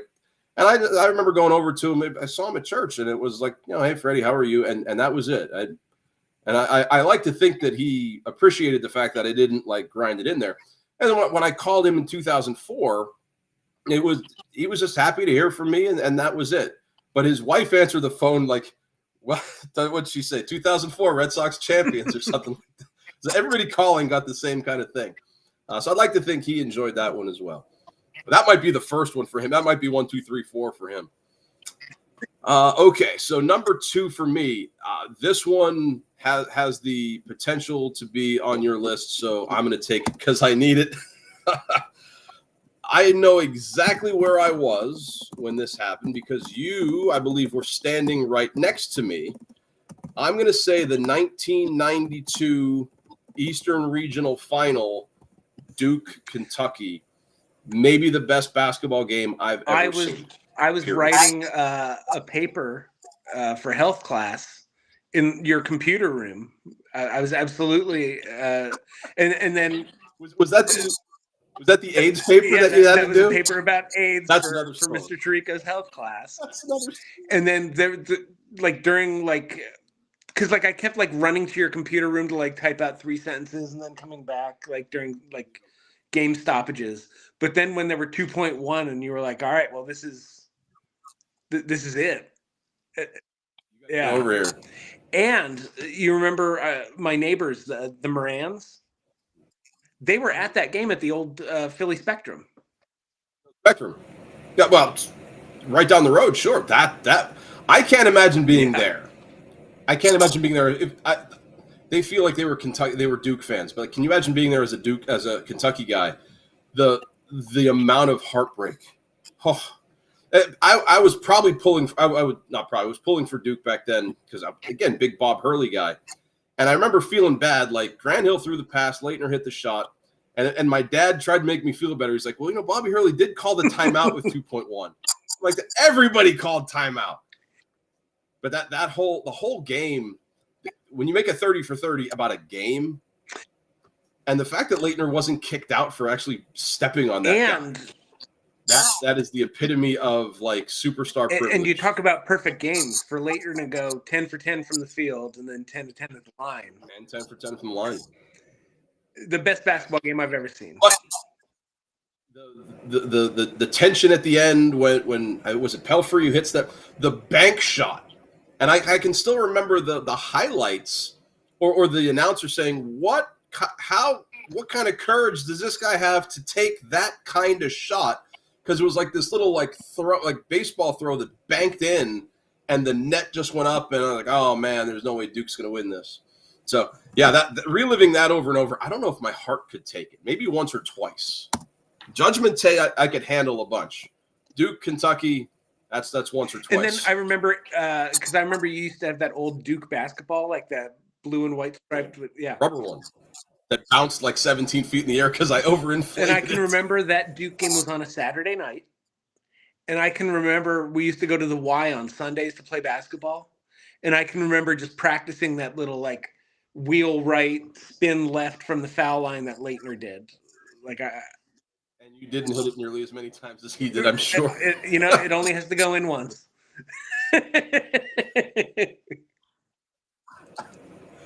Very true. So I'm going to go with something that I know is not on your list, but I'm sure you're not surprised to find out that Super Bowl 52 is on my list. I just wrote down Philly Special. Yeah, I mean, I have a picture on my living room wall here of Foles catching Philly Special. I have 2 coffee mugs with the. I said, do you have the coffie mug with the nose of Philly Special? That whole day just very very I remember it snowing and like that being like a great part of that day. I remember not driving, walking to pick up wings because I was having people over to watch the Super Bowl. When the Eagles went for it, and I was like, oh boy, they're running Wildcat. Oh, what are they doing here? And then for them to pull out Philly Special and just losing my mind, the Brandon Graham strip, the failed Hail Mary at the end, like everything is still, even now, like so vivid in my mind. I go back. I like the play call. Like I like when Foles goes to the sideline and is like, "You want Philly?" And I love how and it's like okay, that's all it was. It wasn't like let's analyze this. It was like, no, you want to try this? Yeah, okay. And his attitude and just the calmness of it, like, dude, you've got to be an Oscar award-winning actor to go run kill, kill, kill, and go by the tight end and look like you're calling a play, and then you've got to catch the ball. Like you're the show here. The ball is, and it's right there on him. So he was just so calm in that environment. And also the calm from Doug Peterson with his whole coaching life flashing before his eyes. For Foles to say you want Philly, and for Doug to be like, yeah, let's run it. Like just casual as what do we have to lose? Yeah, Nobody thinks we're going to win this game anyway. Let's run this that we've never run, live in game, and let's do it right here, right before the half at the Super Bowl. I like it. I like it.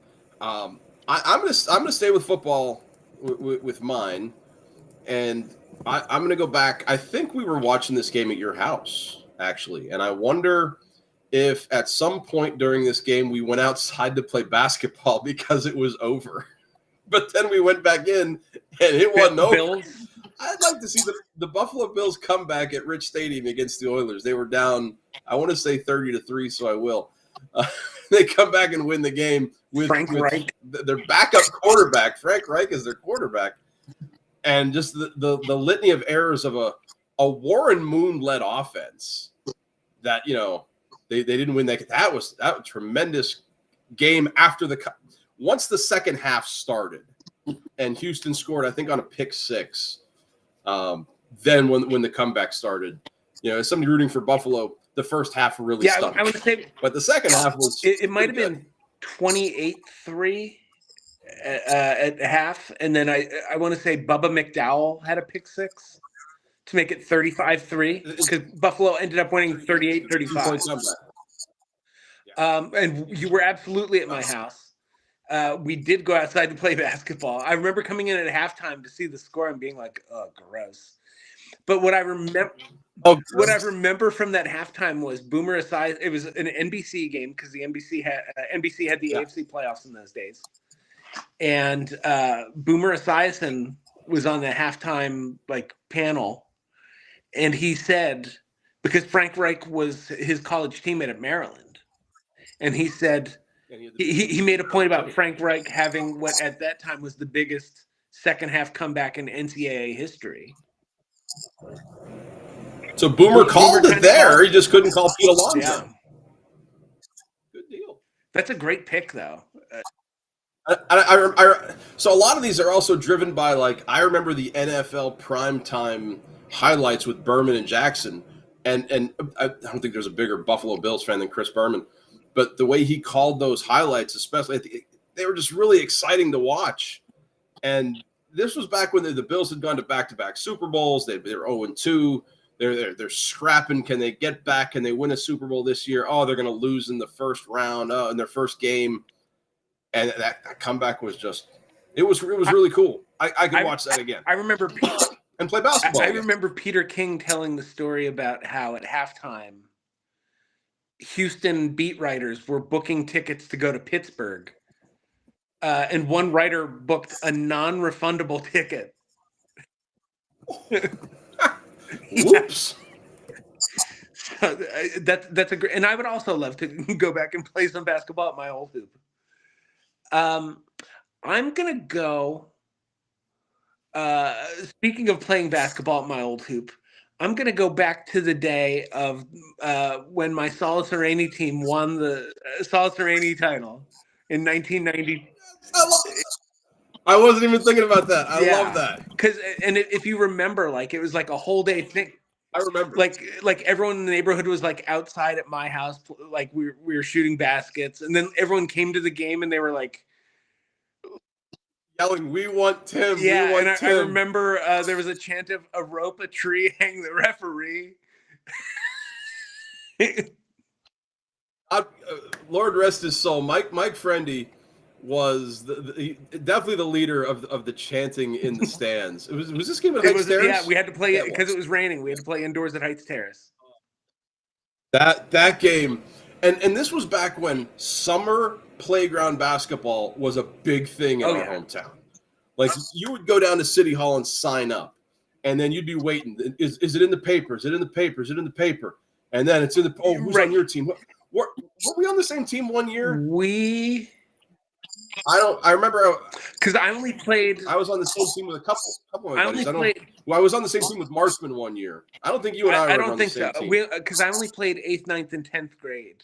Because then with football, it was just too tough. Yeah, it was. You didn't. No, but that was.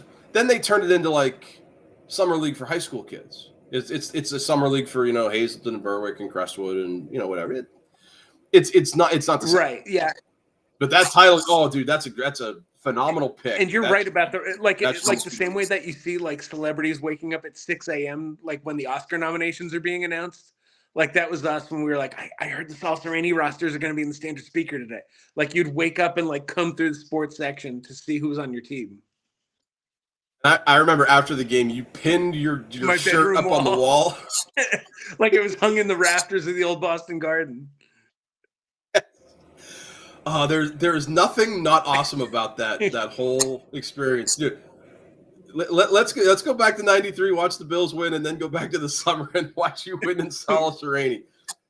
Awesome. I got something close to that, but I'll save that for 5 because I can't imagine you're going to draft it. My 4 is one. So I started following football in like 1991. So I missed out on the Monsters of the Midway Bears of '85. So I would love to see, as a fan who's a knowledgeable fan who cares about the Bears, to go watch Super Bowl 20 from a perspective of, man, we're going to beat the living heck out of these guys and it's going to be fun, and like actually care about the Bears' only Super Bowl win. Because I was what, 7 years old? I was playing with He-Man. I didn't care about Richard Dent and Walter Payton. I didn't even know Walter Payton existed. William Perry, who's Jim McMahon? Who are these people? Didn't care. I'd like to watch that game not knowing who won, but then just being able to be like, these guys are really good. They're going to win like 10 of these. And you're right, because that was the Super Bowl before I was allowed to stay up to watch the Super Bowl. It wasn't until the Giants beat the Broncos next year. Oh, wow. Because I remember hearing like bits of the first half where like you do that the little kid thing where you like sneak out of your room and you're like at the top of the stairs, but before they can see like your head, like around the corner. And I was like, I think one team is winning, but I can't be 100%. Back then, I wasn't even peeking my head around. I didn't know what the Super Bowl was. I didn't care. I definitely like. I think that's how my son feels now. I think my son knows there's a game. Like he knows there's a Super Bowl. He marches for the high school football team, so he understands football. If you asked him who's in the Super Bowl, I would give better odds that he doesn't know, and even better odds that he doesn't care. So it sounds like this is my opportunity to make him an Eagles fan.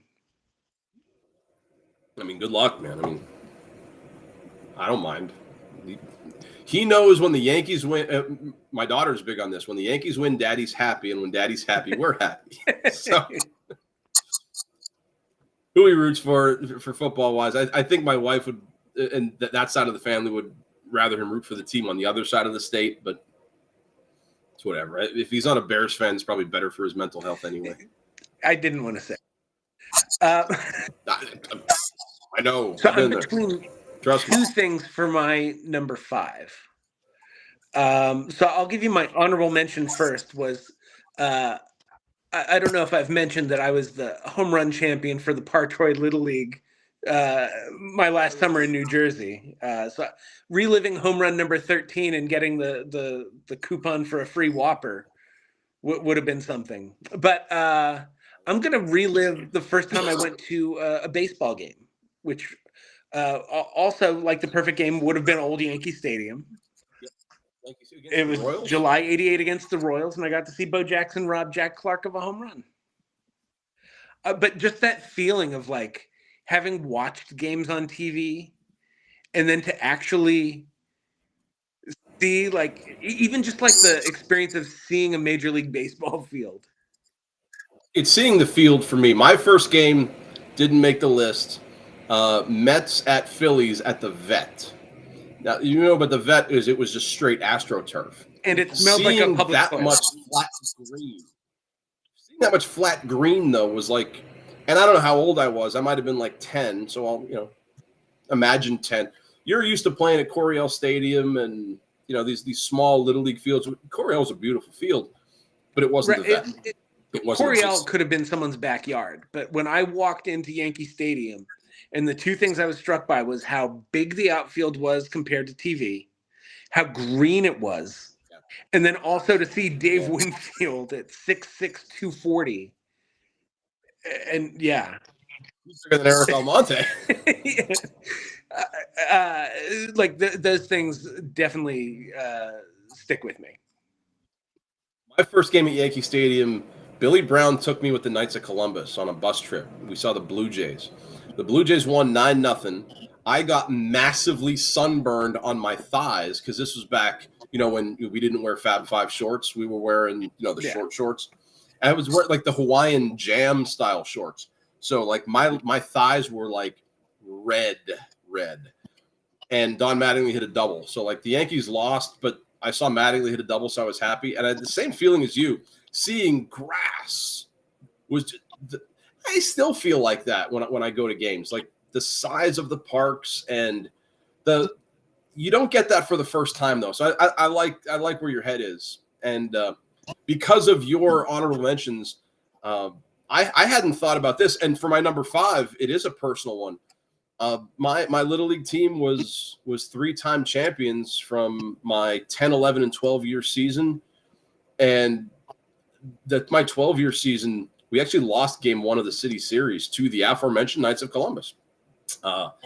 And they had a pitcher. Remember Jason Matrician? So he was a lefty, and I couldn't touch him, because I'm a left-handed batter, and he shut us down. Game 2, I remember the game 2 starter. I won't call him out because that's not fair. We slapped him around, and in game 3, their manager, Jimmy Burke, was the manager of the Knights of Columbus, threw his game 2 starter again because I think he felt like he was tipping his pitches or I don't know why, and we won game 3. It was the only time in my City Series career that the City Series went the full 3 games. But our head coach, Gary Martasio, who's living it up down in Tampa right now, one of the best coaches I ever had. And I don't rank the coaches I had, but he would be 1 or 2. And the other one has a spot on my list here as number 5. The game I would like to relive over and over again as a player, 10th grade JV football. We are 7-2, and no. We were 6-2 because it was game 9. Berwick came to town, and this was back when Berwick was the top dog, if you will, literally and figuratively, across all of football. Even their JV team was really, really good, and we beat them pretty soundly. It was 20-8, and I made a couple solo tackles on their fullback, who went on to be a nose tackle at Boston College. I actually followed his progression. Super game. And at the end of it, this is where the really cool part came. At the end of the game, Matt Chisnell, his idea, he's like, we should dump the water on Floyd. And I looked at him and like, you know what? You only live once. We're going to win this game. Let's do it. So we got the water. We dumped it on Floyd Weist, who was another one of the best coaches I've ever had. And he gave us this look, and we probably ran at practice the next day.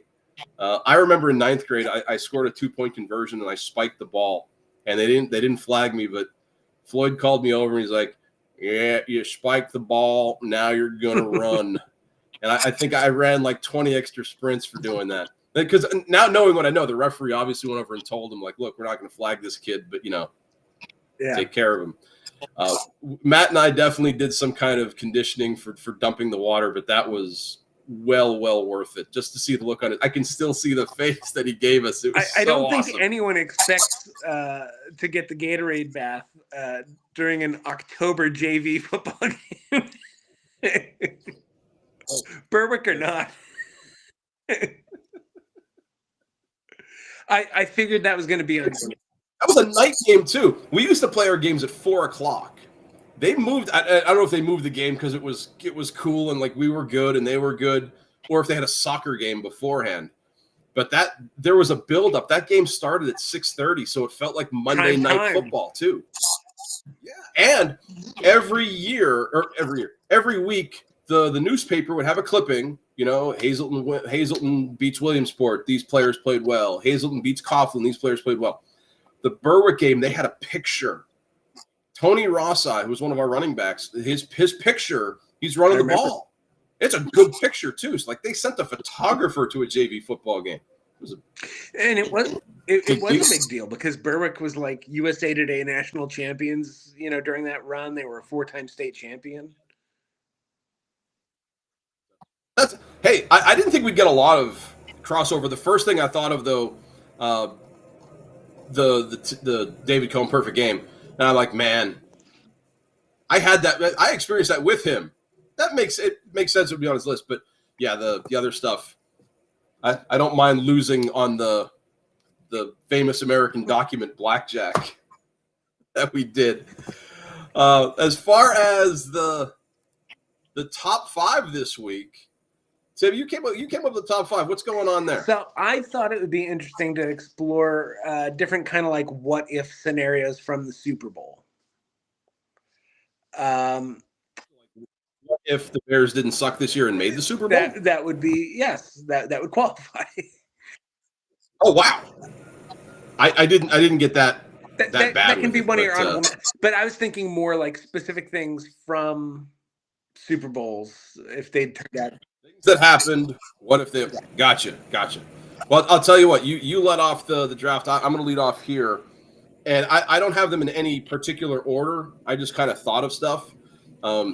I think the obvious one though, and I think this is probably a what if for everybody out there. I forget what number Super Bowl it was. I can just tell you the play, and you're going to know. What if Seattle gave Marshawn Lynch the ball? And it's funny because that's such an obvious one. I thought about that, but I didn't put it on my list. But you also wonder what that does to Tom Brady's legacy if he loses.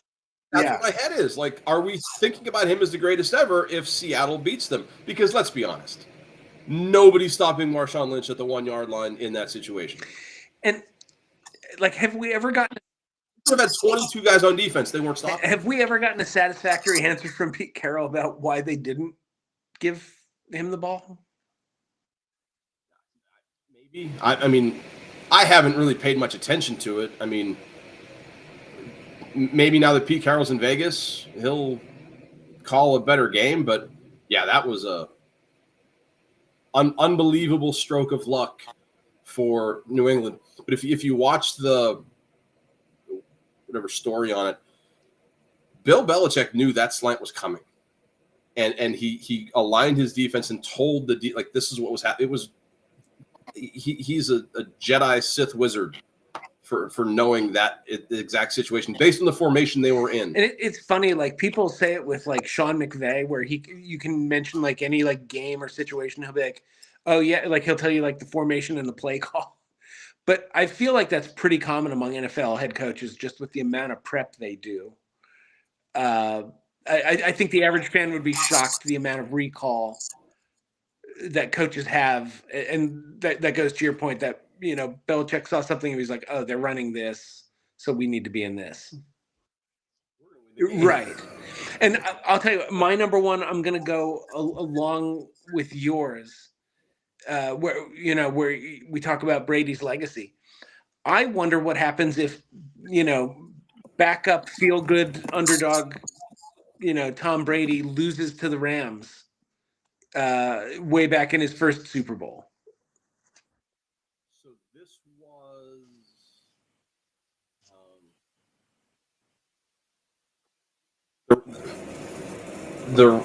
the Rams had a lead. They just needed a field goal. Yeah, right? It was tied at the end. The Rams had a lead, and they just needed the. Oh, it was tied. I think they won 24-21. John Madden is out here pushing for Which overtime. I still can't believe. He's like, well, that's the play was overtime. And Brady led. He only had 40 seconds. They had a minute and 20 seconds, which to be like, oh, but don't go for the field was goal. A 2-yard pass is such outdated thinking. 2-yard pass though. No, they needed 1 or 2 big plays and they got them. No, so yeah, that's a long-term what if. You have to wonder then. Does that does Drew Bledsoe become the starter the next season if the Patriots don't win? And if Bledsoe becomes the starter, does Brady on the basis because he was not spectacular, in that first season, he was very much, a late round pick who was learning on the job. You have to wonder if he did enough for a team to be like, oh, we'd like to sign him in free agency. Well, not at that point. But after his first year, it might have been a monetary thing where are we going to give $100 million to Bledsoe or hand the reins off?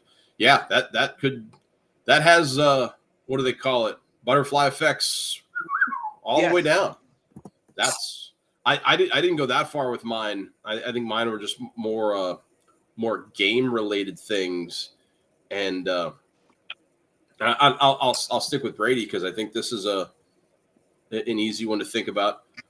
On the David Tyree catch, what if Eli Manning was called down?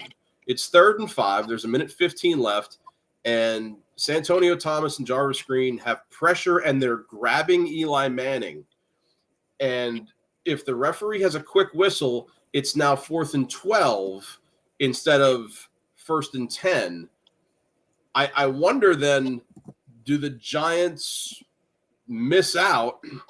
And do we have an undefeated? Are we calling the Patriots the greatest single season team ever, and not the 72 Dolphins? So if the Patriots had won that game, they would have 100% called the greatest team of all time. But just if the referees blow the whistle early, because everything else goes there. If the referees blow that play dead, because Manning escaped the pocket to launch the ball to Tyree. If the referees are like, oh no, he's a quarterback, don't hit him, don't hit him, don't hit him. Because that's back around the time when they were doing that kind of thing. They didn't have a mobile quarterback saying, oh, zip, zip, zip. I'm trying to remember what the game situation was, what the score and time. It was 3rd and 5. It was 3rd and 5 at the 44-yard line. 1:15 left. Where Green grabs Manning by the neck, it's about 7 yards back. So it would have been 4th and 12. I don't remember if they had any timeouts or not, but 4th down, you're not going to spike it. Let's say you have a timeout. There's 65 seconds left on the clock. Yeah. So still reasonable, if they convert a 4th and 12, that they can still win the game. I think it's a taller order than a 1st and 10 at where it was the 20-yard line. Where he caught the ball. And that is a good point because so many people focus on the Tyree catch that they don't go back to be like, you could make a reasonable case that Eli was in the grasp. It wasn't. I watched the highlight of it to get the yard markers and stuff. It wasn't he wasn't bear hugged. He had his hand on his neck. That's how he escaped. But that's kind of back then. I remember the referees had quick whistles with quarterbacks, especially oh, we can't possibly let this guy get hit. But the referee swallowed their whistle on that one play. Because that was in the wake of when Brady lost the season, getting rolled into. So what if? Would any team, do you think, because those 72 Dolphins, I'm getting sick of watching those guys pop the cork on the champagne.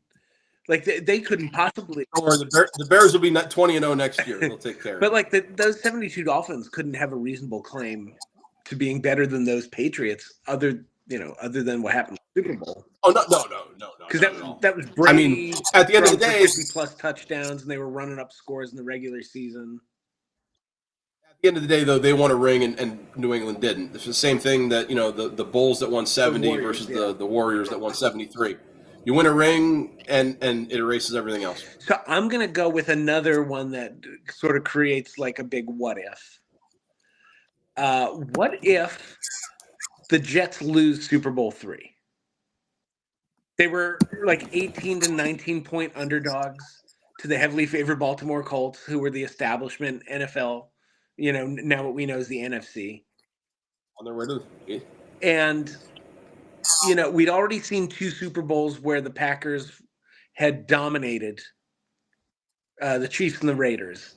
And the conversation was, look, this AFL can't, it's second tier football. And it was the Jets beating the Colts that led to the merger in 1970, where, now you have the AFC and NFC. If the Jets go out there and lay an egg, if the Jets lose by 20, 30 points, do we get a merger?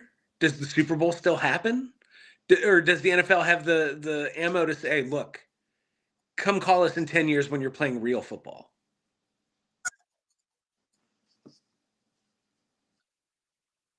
So you're much better at this than I am. I'll tell you that. Wow. When you think of that's 2 butterfly effects that are like long standing. Well, I don't have an intelligent answer for you because you're right. But why that was such a huge upset because considered like a minor league franchise back then. What do you know what the line was on that game? It was around 18 or 19 by kickoff.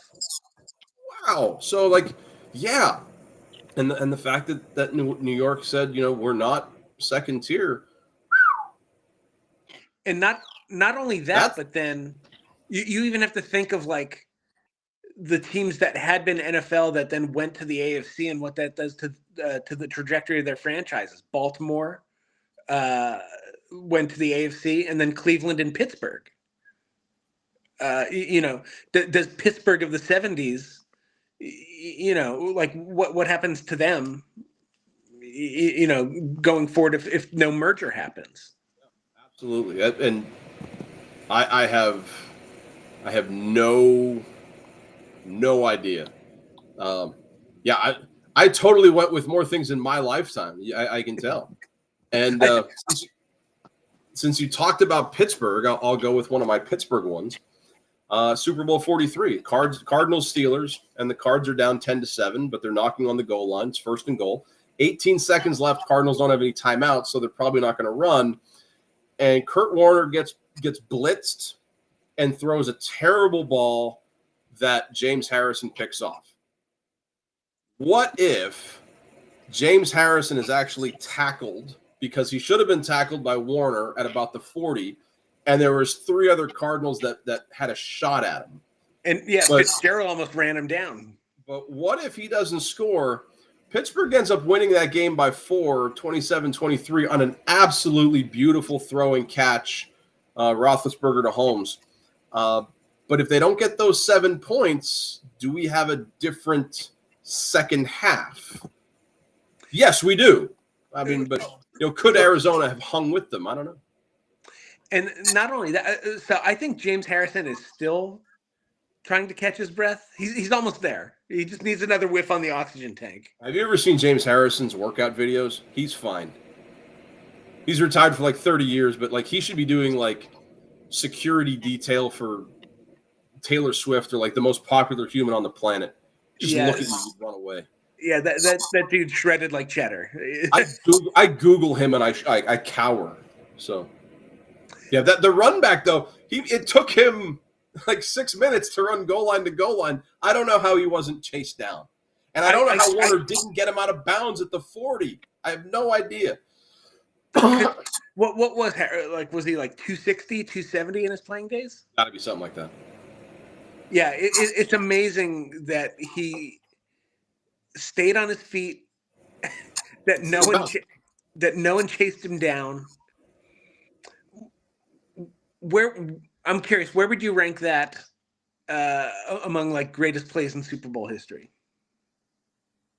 Because we've already talked about 3 of them with the Holmes catch, Tyree catch, and now the Harrison interception.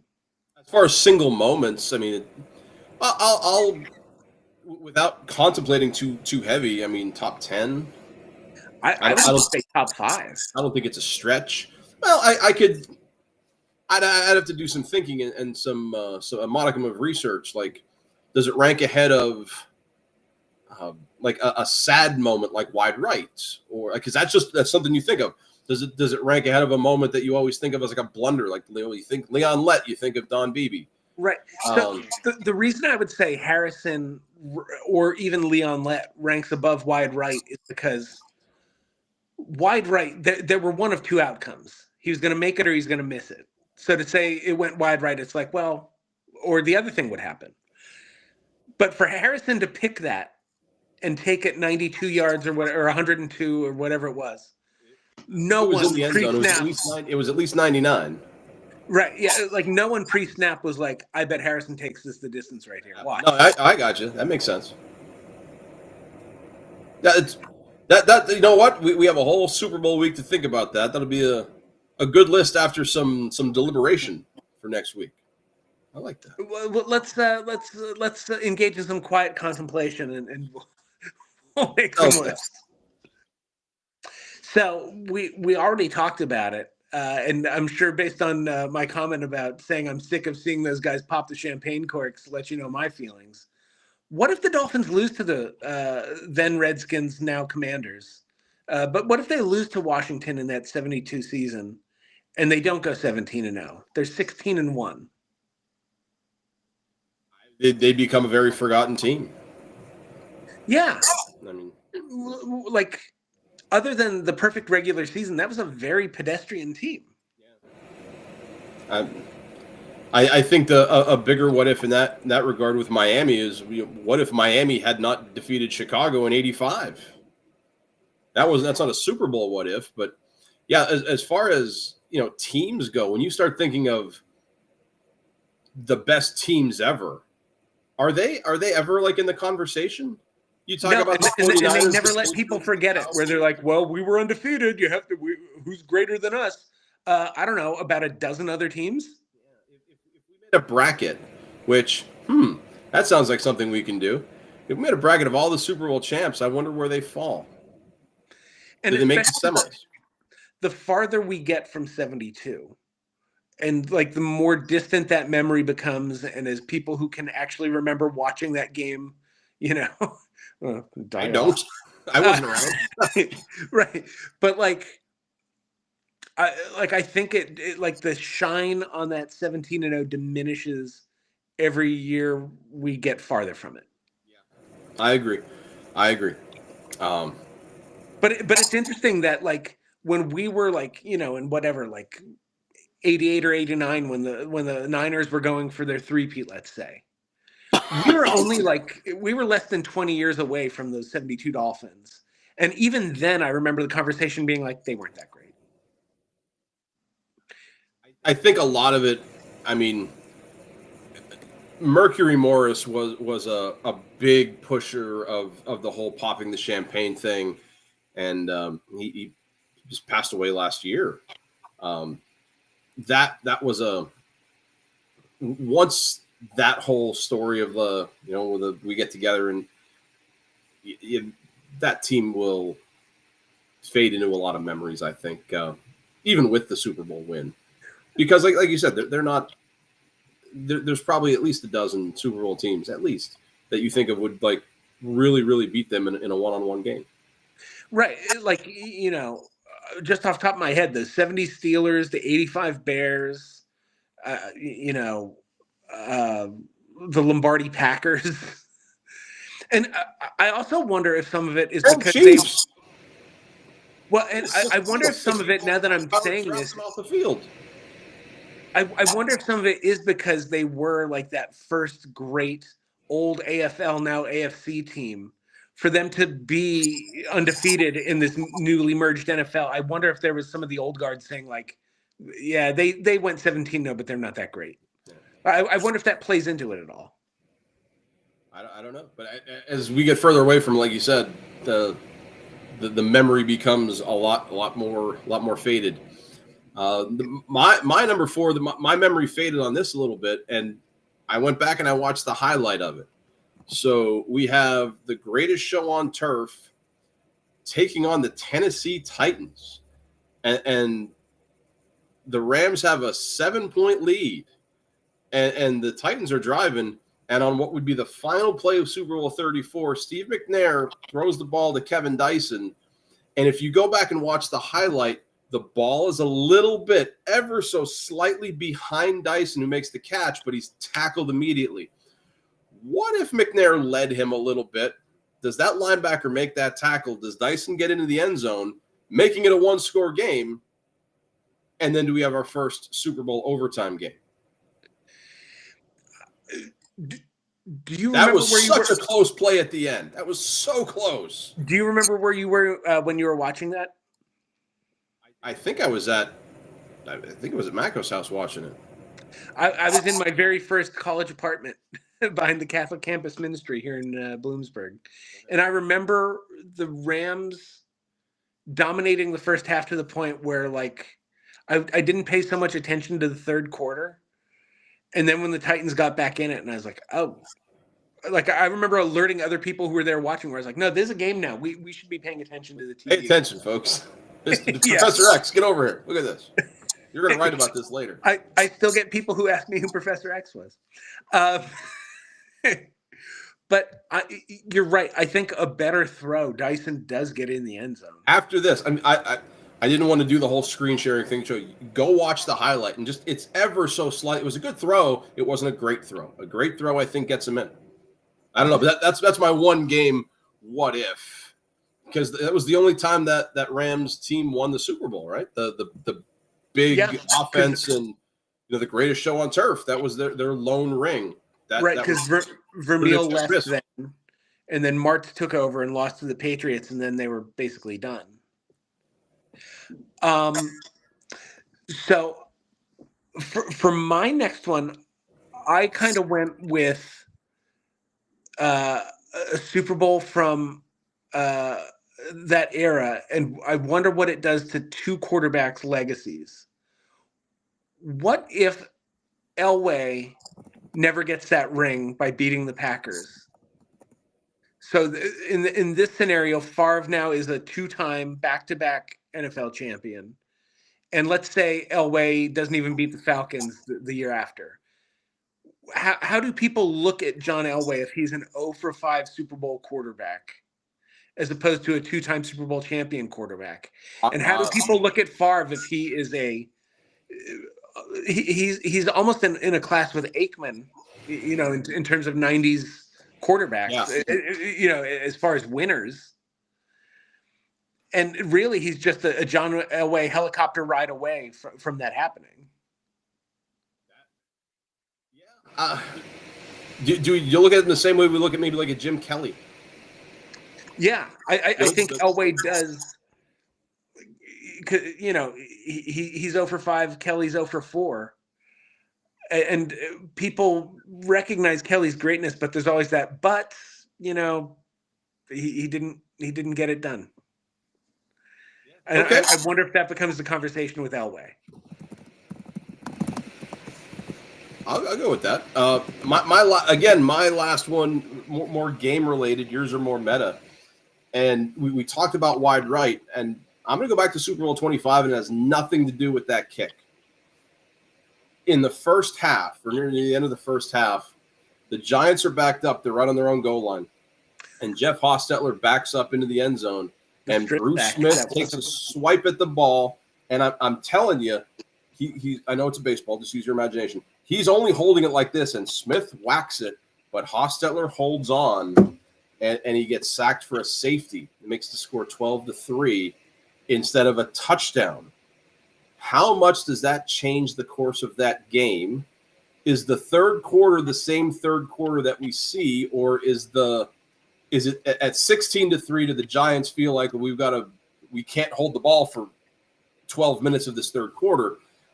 How does that change the Giants' play calling, and do we even know who Scott Norwood's name is? Yeah, I think the biggest effect is the Giants would have to be more aggressive at that point. They can't just keep giving it to O.J. Anderson. And you're right. People remember the kick. They never remember the sack for the safety, and that was a bigger play, I think. And it's funny. I got to meet Jeff Hostetler. Yeah, he was the like Big 33 would have like prominent alumni come back. So the one year I covered Big 33, and he was the guy. But I remember looking at his right hand and being like, how can a right hand be so strong to survive a Bruce Smith karate chop? In that situation too, you're at the biggest stage, You're the backup. He'd only been the starter for about 4 or 5 weeks at that point. The whole situation with that Super Bowl too. I mean, the Gulf War, Whitney Houston, you're losing, you're in the end zone, you're about to get sacked. There's a lot there for a backup quarterback. Yeah, and you're right. Like people, like they want to talk about like was it Mark Ingram who got the got the first down, like where he broke like 12 tackles, or Stephen Baker? I think it was Stephen Baker. Sounds right. But they want to look at that play. So many missed tackles. Yeah, oh, gosh. But you're right. The strip sack 2024. They weren't going to go for it on 4th and 1. They'd have punted. Exactly. There were no tush pushing with Hostetler behind whoever the giant center was. I want to say Matt Burke, but he was a Viking. Yeah, it's funny how like that doesn't get talked about as much in a game that was that close. It's not the sexy play. The kick is, but yeah. What if Hostetler's hands were weak? Next time I meet him, I'll have to ask him. Let him know. Did you do those like the grippy? No. Grippies. Yeah, a lot of missed opportunities there. So, for my number 5, I'm going to go in recent history here. And I'm looking back at that Tampa-Kansas City Super Bowl. What if Mahomes beats Brady? People are already so quick to say that Mahomes has surpassed Brady. What if he had beaten Tom Brady in that Super Bowl? And does it change how people talk about Brady and Mahomes? Yes. I mean, so if you put all of our lists together, if Brady loses to Seattle, if Brady loses to Kansas City, and his legacy is severely tarnished. But if the Giants don't beat him and he's undefeated, so how about that? Let's give Mahomes the head-to-head over Brady with Tampa, but you make Brady undefeated. So let's say Brady's 9-0 going into that Tampa Kansas City. No. I mean the undefeated season, not undefeated in the Super Bowl. Holy shit, 9-0. Forget about it. No, he leads the Patriots to a 19-0 regular season, and then wins the Super Bowl. But he loses the head-to-head to Mahomes. I think people start the Mahomes GOAT conversation, and I said GOAT because I knew that would. GOAT is fine. It's saying Mahomes is goated. Will get you the. Yeah, get me the heave ho. You'll find a new co-host, and it'll be I don't know, Onion soup and pastrami or something, or meatballs and pastrami. Soup's not in the equation. I think if Mahomes beats Brady in that Super Bowl, the conversation, the rush to anoint Mahomes is quicker. But I think and maybe more legitimate. Right. But then also depending on what else Mahomes does in his career, I think people revisit and they're like, but was Mahomes actually greater than Brady? I think eventually the conversation still comes down to those two. It's just how quickly the subject changes. You know what? I think your list has a much deeper, long-standing effect, whereas mine, it might. Like I often think about, why am I doing what I'm doing right now? I can trace it back to an elevator ride in 1997, honestly. So like my long-standing effects, they would change. Yeah, if the Cardinals beat the Steelers, something would change naturally, I guess. I just don't know what. Yours, especially with the Jets, boggles the mind. You like, would they have a Super Bowl? Dude, I don't. That's a great question. I have no idea. Also, if the Cardinals had beaten the Steelers, because I remember the conversation being like, is Kurt Warner really a Hall of Fame quarterback? There would have been no doubt with 2 rings. I like the Kurt Warner story, but that's good stuff, and it's way too early in the morning for me to be thinking like this. And I told you that I remember a time I woke up today, like 4:30. 4:50, and I just got up, and I'm like, I just wasn't comfortable. I eventually laid back to sleep, but when I started putting a rundown together, one of the last things I usually do is Mr. Smarty Pants, and this week I have a list, and the list is interesting. But as far as trivia questions, I didn't think of a topical trivia question, so I have a couple handfuls here that I got on. Let's see here, sportstriviaquestions.com. So these are going to be stupid easy. If you get any of these wrong, you should feel terrible about yourself. Are you ready? That's a lot of pressure now. Wait till you see these. These are internet sports questions. The 200 best trivia questions. These are the sports variety. All right. Question number 1. Which boxer could float like a butterfly and sting like a bee? Look, we all know it was Little Mac from Mike Tyson's Punch. There he is. It's all, yeah, Ollie. How many points is a touchdown worth in American football? A sudden 6. What is the baseball term for hitting the ball over the fence? Well, we could call it a grand slam. There's more than one. Unbelievable. A dinger, a tater, but a 4-bagger. Oh. I'm giving you all of them. That counts. List-wise, though, the questions went on and on of just sheer ridiculousness. I will do better next week. At least I'll try. But I saw this list. The Wall Street Journal put out a graphic on the interwebs that depicted the most valuable college football schools according to their enterprise value. The enterprise value of a college football program is if they were sold on the open market, what would they be worth? So there was a list. I have an entire list here. I'm just looking for the top 10. So can you come up with the top 10 most valuable college football schools? Okay, so is this like taking into account like merchandise sales? Like, I don't know what the Wall Street Journal was basing it on. The only description they said was the enterprise value is if it were sold on the open market. So okay. I assume you're getting all the IP, you're getting all the merch. That would make sense to me. So I'll throw right away Michigan, Ohio State. Well, Michigan is number 3. Ohio State is number 1. Okay. So you're 2 for 2. And you said it's specific to college football? Alabama. Alabama not in the top 10. And if I look, just to make you feel better about yourself, they're just on the outskirts at 11. Wow. It's disabled effect, I guess. I don't know. Notre Dame? Notre Dame comes in at number 5. Well, I'll tell you. Notre Dame is worth $1.293 billion. Okay. Yeah. Ohio State led the way with $1.9 billion. Okay. Was Oregon on there? Oregon not in the top 10. Oregon does not appear. Oh, they are number 20.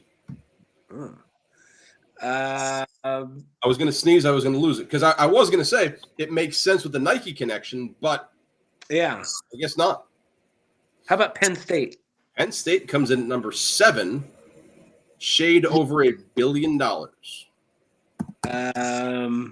Getting value for the Beaver Stadium construction efforts. USC?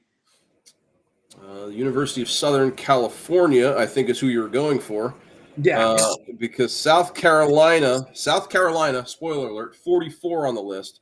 USC, 24. Boy, okay. Texas. Texas is number 2. $1.897 billion. Okay, so the trick is to find places where there's not much going on. What about Oklahoma? What about Oklahoma? They're the team that slightly edged Alabama. They're number 10. Okay. It's funny because I'm like, let me think of places where there's not a lot going on, like that bustling metropolis of Alabama. Let's see. So you need number 4, number 6, number 8, and number 9. Not that helps. Okay. I can't imagine Dion's got Colorado in there. Colorado, not in the top 10. They're number 34, which is still impressive. Yeah. Considering where they were just 5 years ago. How about someone like Georgia? Georgia comes in at number 4, $1.3 billion. How about Clemson? Clemson, not in the top 10. To make you feel better, they finished 27th behind a school that I don't think you're going to pick, Maryland. Can you imagine that? Well, look, we all know that Terp's gear is in high demand. The difference is $6 million between Clemson and Maryland. How about the U? How about Miami? I would have guessed Miami. I would have been wrong as well. Miami is an embarrassing no-show on the list. They're not in the top 50. They are behind. Let me just double-check that. Yeah. The University of Miami is behind. 40. They're at 40. There they are. They put Miami FL, obviously, to not Miami of Ohio. Sure. They're behind a powerhouse like Northwestern. Northwestern alums have deep pockets. I guess they do, because they're worth more than Miami of Florida. How about Tennessee? Tennessee comes in at number 8, one of the biggest stadiums in the country. So I have one left. Nope, you have number 6 and number 9. Number 6 and number 9. Nice.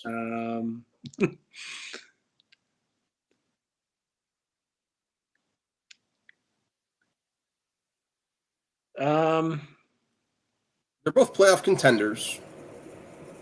I have to double check. I think one of them actually made the playoff. It's terrible that I have to look it up. I should know that, but no. Okay, so you're looking for. Oh, that's the wrong playoff, dummy. Oh gosh. All right, now I'm not going to give you a clue because I think I'm going to hurt you. I'll tell you this. They're both SEC teams. Ole Miss? Ole Miss not on the list, and Ole Miss comes in. Does it come in? 30. Behind Kansas State and Utah. Wow. SEC teams. One of them is a relatively recent addition to the SEC. Oh. Oh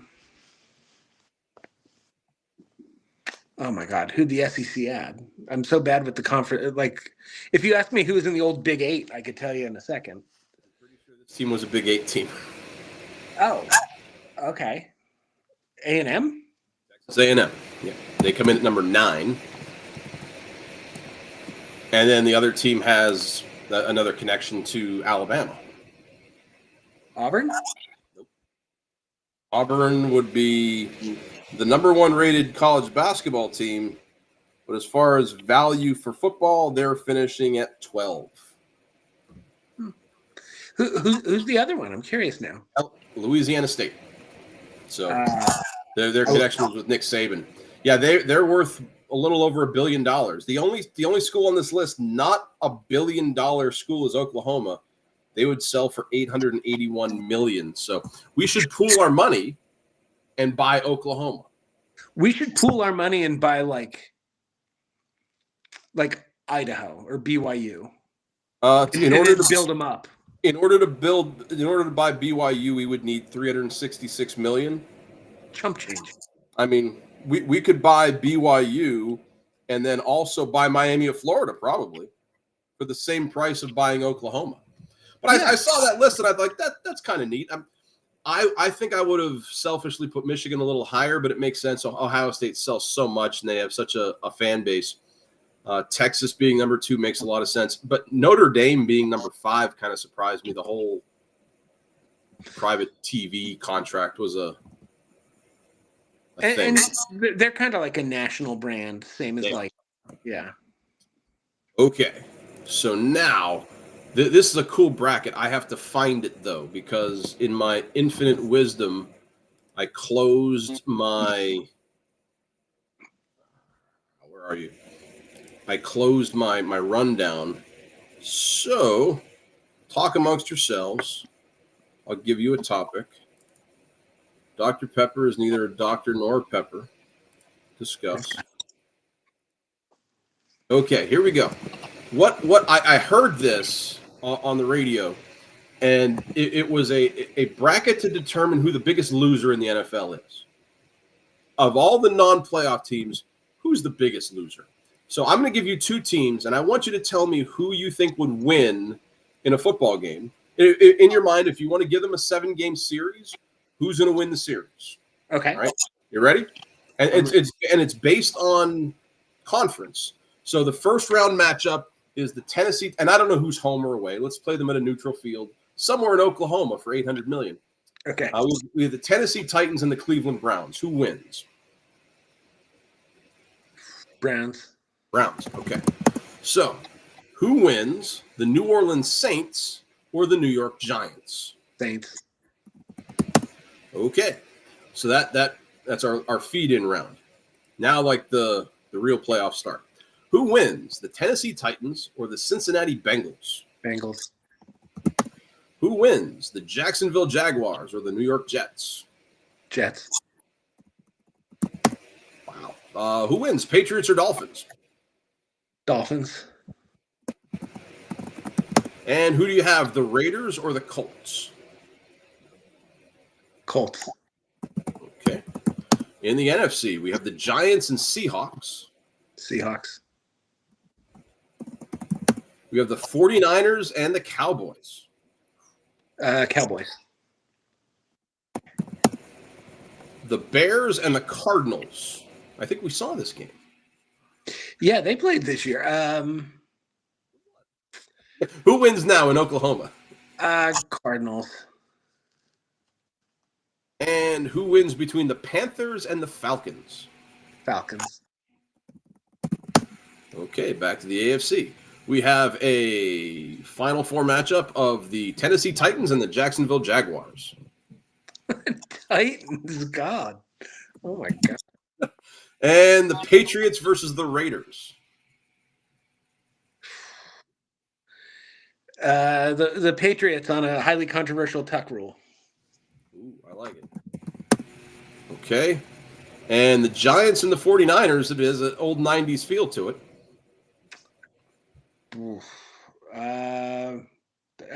The Niners. Even the depleted Niners, the Niners. And a game that doesn't have a 90s feel to it, the Bears and the Panthers. Oh, who's winning the Greg Olsen Bowl? I'll take the Bears. NFL Final Four. Now we have the Titans and the Raiders. Raiders. Barely. And we have the Giants versus the Panthers. Panthers. He's like, oh. And so whoever you pick, the loser advances to play again. Yeah. We kind of made this bracket weird. So our loser bowl, not surprisingly, the number 1 pick and the number 3 pick, we have the Titans and the Giants. Who's the biggest loser? The Titans beat the Giants. The Giants are the worst football team I've ever seen. They're truly terrible. I think that's a fair assessment. And they brought their coach and GM back. They were like, let's run it back, fellas. Let's run it back. Let's go 3-14. Oh, we'll see what the draft does for them. But the ultimate loser in our non-playoff draft, and the Bears made it farther than I would have liked to see them make it, but they didn't make the finals, which is good. There you go. So, good show this week, I think. Good Yeah. time. One more special thing here. You're ready. And believe it or not, we reached out to a fan 2 weeks ago, I think it was, our buddy Capper, and I don't know if he was just weirded out by me sending him a YouTube link, and he thought it was spam or something. But I never got the answer to what Mets fans feel about Pete Alonso. So as I'm getting ready to do all the socials, I check the book of face and I find out that it's somebody's birthday today. Today is Mr. Eric Perini's, I don't know what number it is. 21st. He's 30, he's less than 70. There he is on the screen. And what do you know? Big Mets fan. I never knew that, or at least I didn't remember. I remember him being a big Dolphins fan.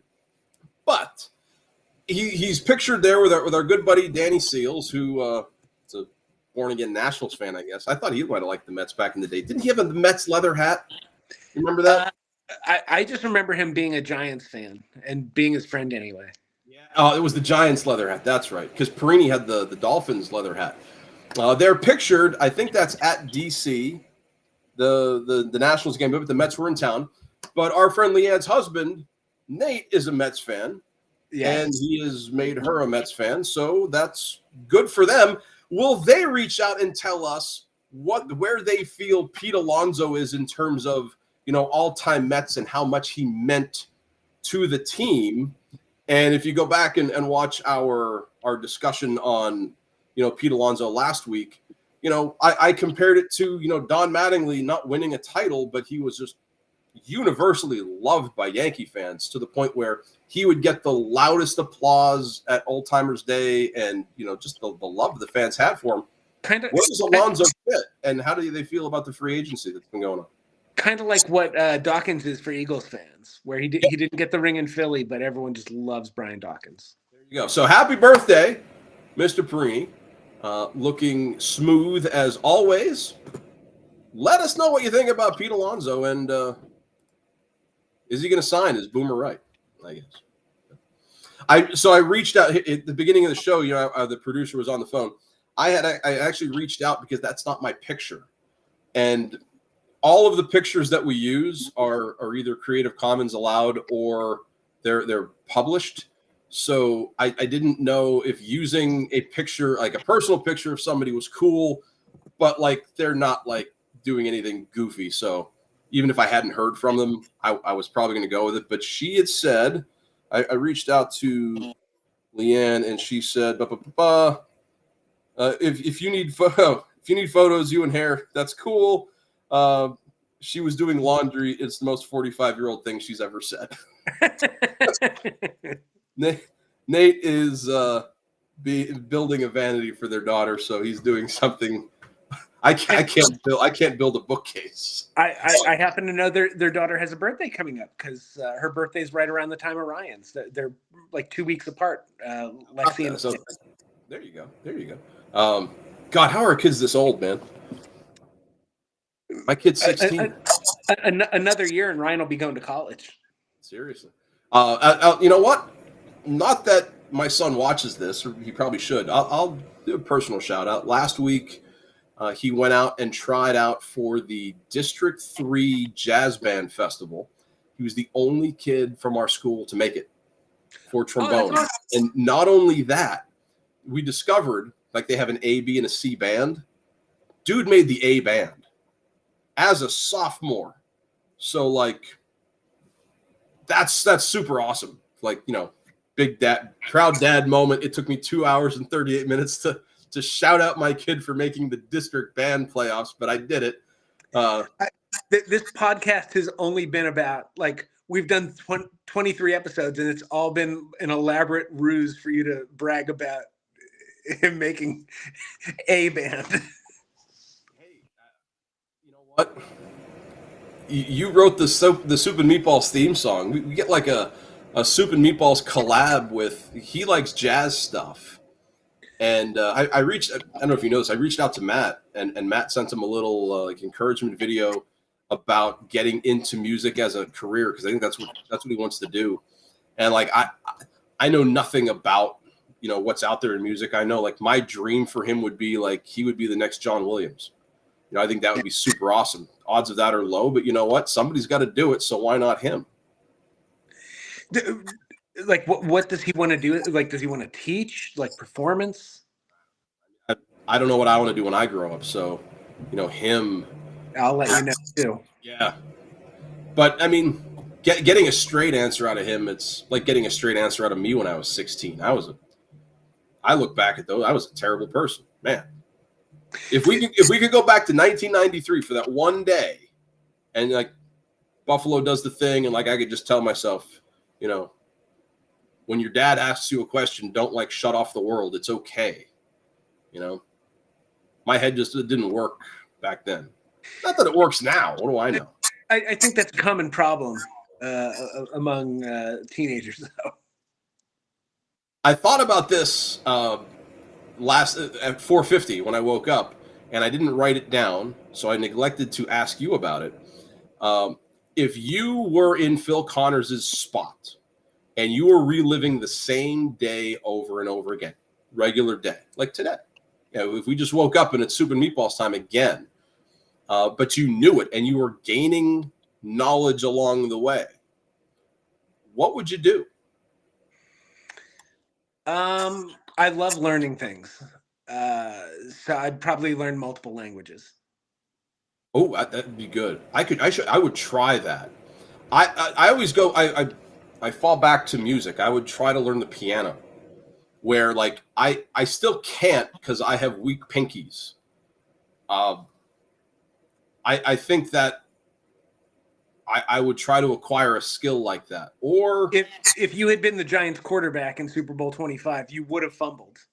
You didn't have Jeff Hostetler's pinky strength. If I were the Giants quarterback, I would have probably died in the NFC title game. I think the Niners would have put a number on me.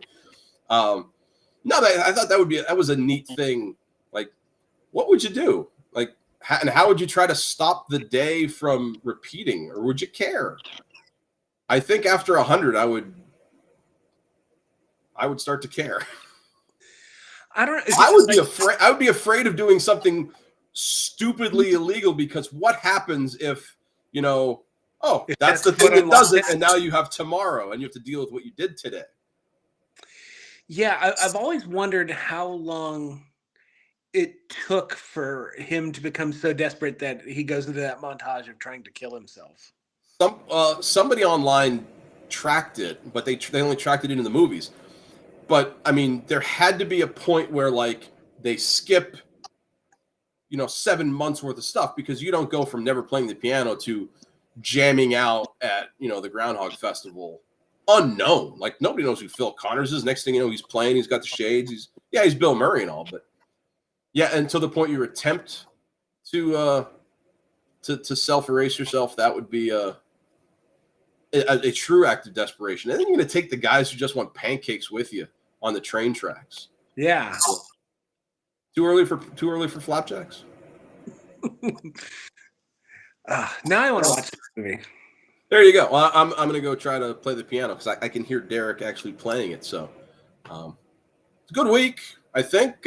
Next week, things get a little bit more serious for you in terms of football. You have a week to consider the ramifications of Josh Allen not beating Patrick Mahomes, and you got to deal with him. So we'll get your official pick next week, and anybody else who wants to tell us their official pick, we'll consider listening to you as well, I guess. You know what? I'm gonna throw out a trivia question to anyone who might be watching. I'll throw the question out now, and then if we remember, I'll give you the answer next week. But it's one of my favorite trivia questions because it combines my love of presidential history with my love of sports. There are 5 colleges or universities that have produced both a president of the United States and a Super Bowl winning quarterback. And by this, I mean not someone who was on the roster, someone who was the starter in the Super Bowl. I think I know what you're talking about, Nate. I know one, but that's not bad. I like that. 5 colleges or universities, president, Super Bowl winning quarterback.